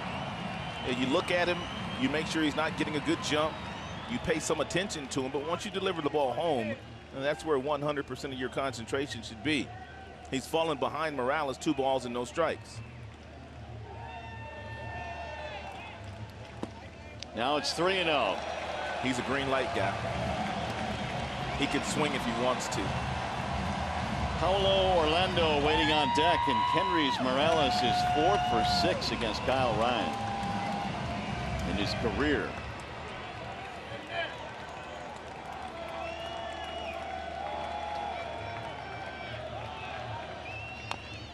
He is green lighted on 3-0 and grounds it foul. 3-1. Nice play down there by Gene Lamar. Really? Got him a nice little Sunday hop on Father's Day. Made the play, tossed it into the stands to a fan.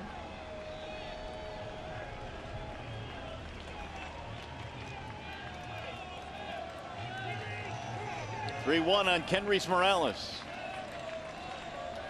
Kane the runner at first. Oh, he threw it away. Kane going to second, and he's in there standing up. Oh, that's going to be an error on Miguel Cabrera. It sounded like it hit his glove. Went right through his glove. Wow. So now the winning run standing at second with nobody out.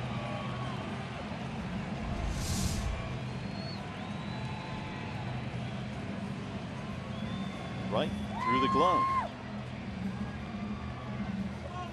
Nope, off the end of it. That is the first error of the game.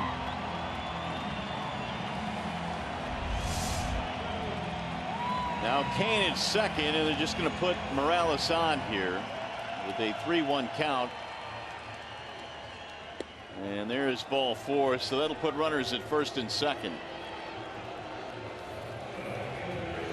I know the Tigers might be anticipating a bunt here, but I don't know. I don't know if he's going to bunt here. You know what? I'm skeptical too. And Brad's going to go out and talk to his defenders about it. I mean, this guy has played so well, and he's going up against a left-hander. He's hitting about 370 in this ballpark. And I don't know if you want to put that pressure, Mario, on the kid Eibner and the other kid Cuthbert batting behind him, although they're capable. We'll see. I agree. I think they let Orlando swing away here. If nothing else, Brad went out there just to remind his guys of the possibility of Orlando swinging here.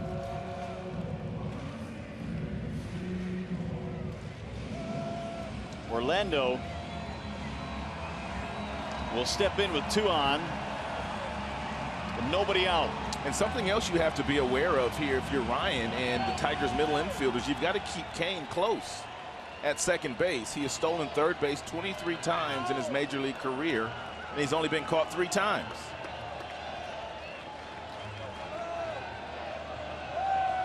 1-1 game. We're in the 13th. 2 on, nobody out for the Royals. Tiger's not convinced that he's bunting.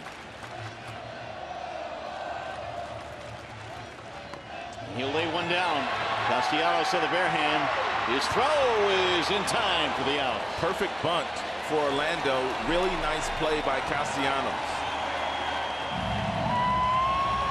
Now the Tigers have a decision to make. Either walk Eibner and walk the bases loaded so you have a force at any base, possible double plays all across the diamond, or you bring the infield in. Looks like they will elect to bring the infield in. That bunt was beautifully placed, and it took a barehanded quick throw from Castellanos to get him. That young man can fly.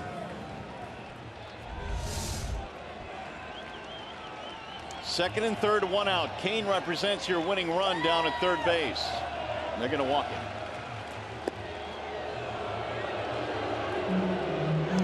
Give themselves a chance at getting a double play to get out of the inning.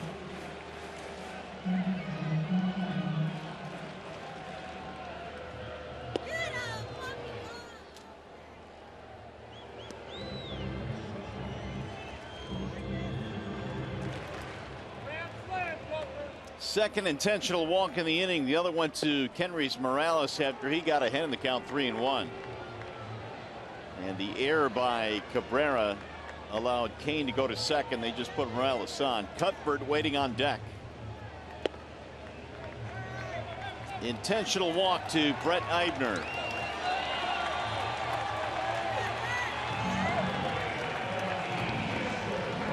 So the outfield shallow here as Cuthbert steps in. Wouldn't be surprised if the first pitch is maybe a little bit high, anticipating a possible squeeze. It always has to be in the back of your mind when you have a guy on third base that has the ability to run like Lorenzo Cain, and a guy like Cuthbert in the batter's box that can handle the bat.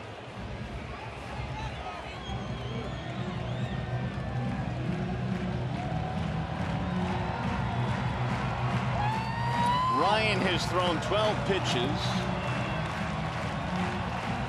Cuthbert in the game is 0 for 4. He lined the second baseman Kinsler in his last at bat. They're in tight at the corners. In a couple of steps up the middle. And Cuthbert takes ball 1, and it's smothered by McCann. What a block there by James. An 89-mile-per-hour cutter. Right in the dirt. Real nice shift of the body by McCann. That ball hit his left leg.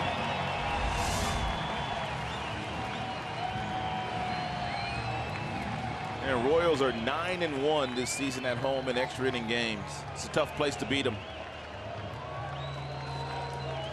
Here's the 1-0. Low, ball 2.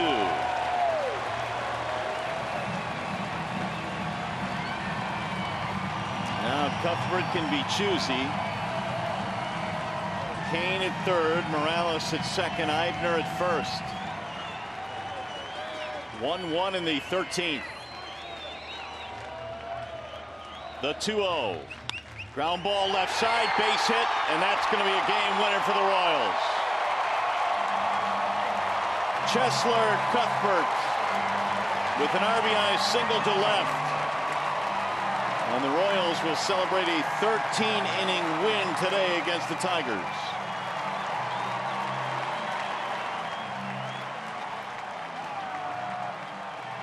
Kansas City wins 3 out of 4 from Detroit in the series, but it took 13 today. The Tigers waste a masterful performance from Jordan Zimmerman. Infield in, all kinds of holes all around the infield for Cuthbert, who hits it right between shortstop and third.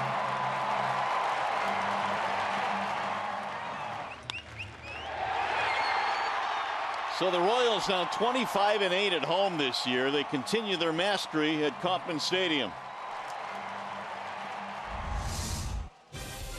Final score in 13, 2-1 Kansas City.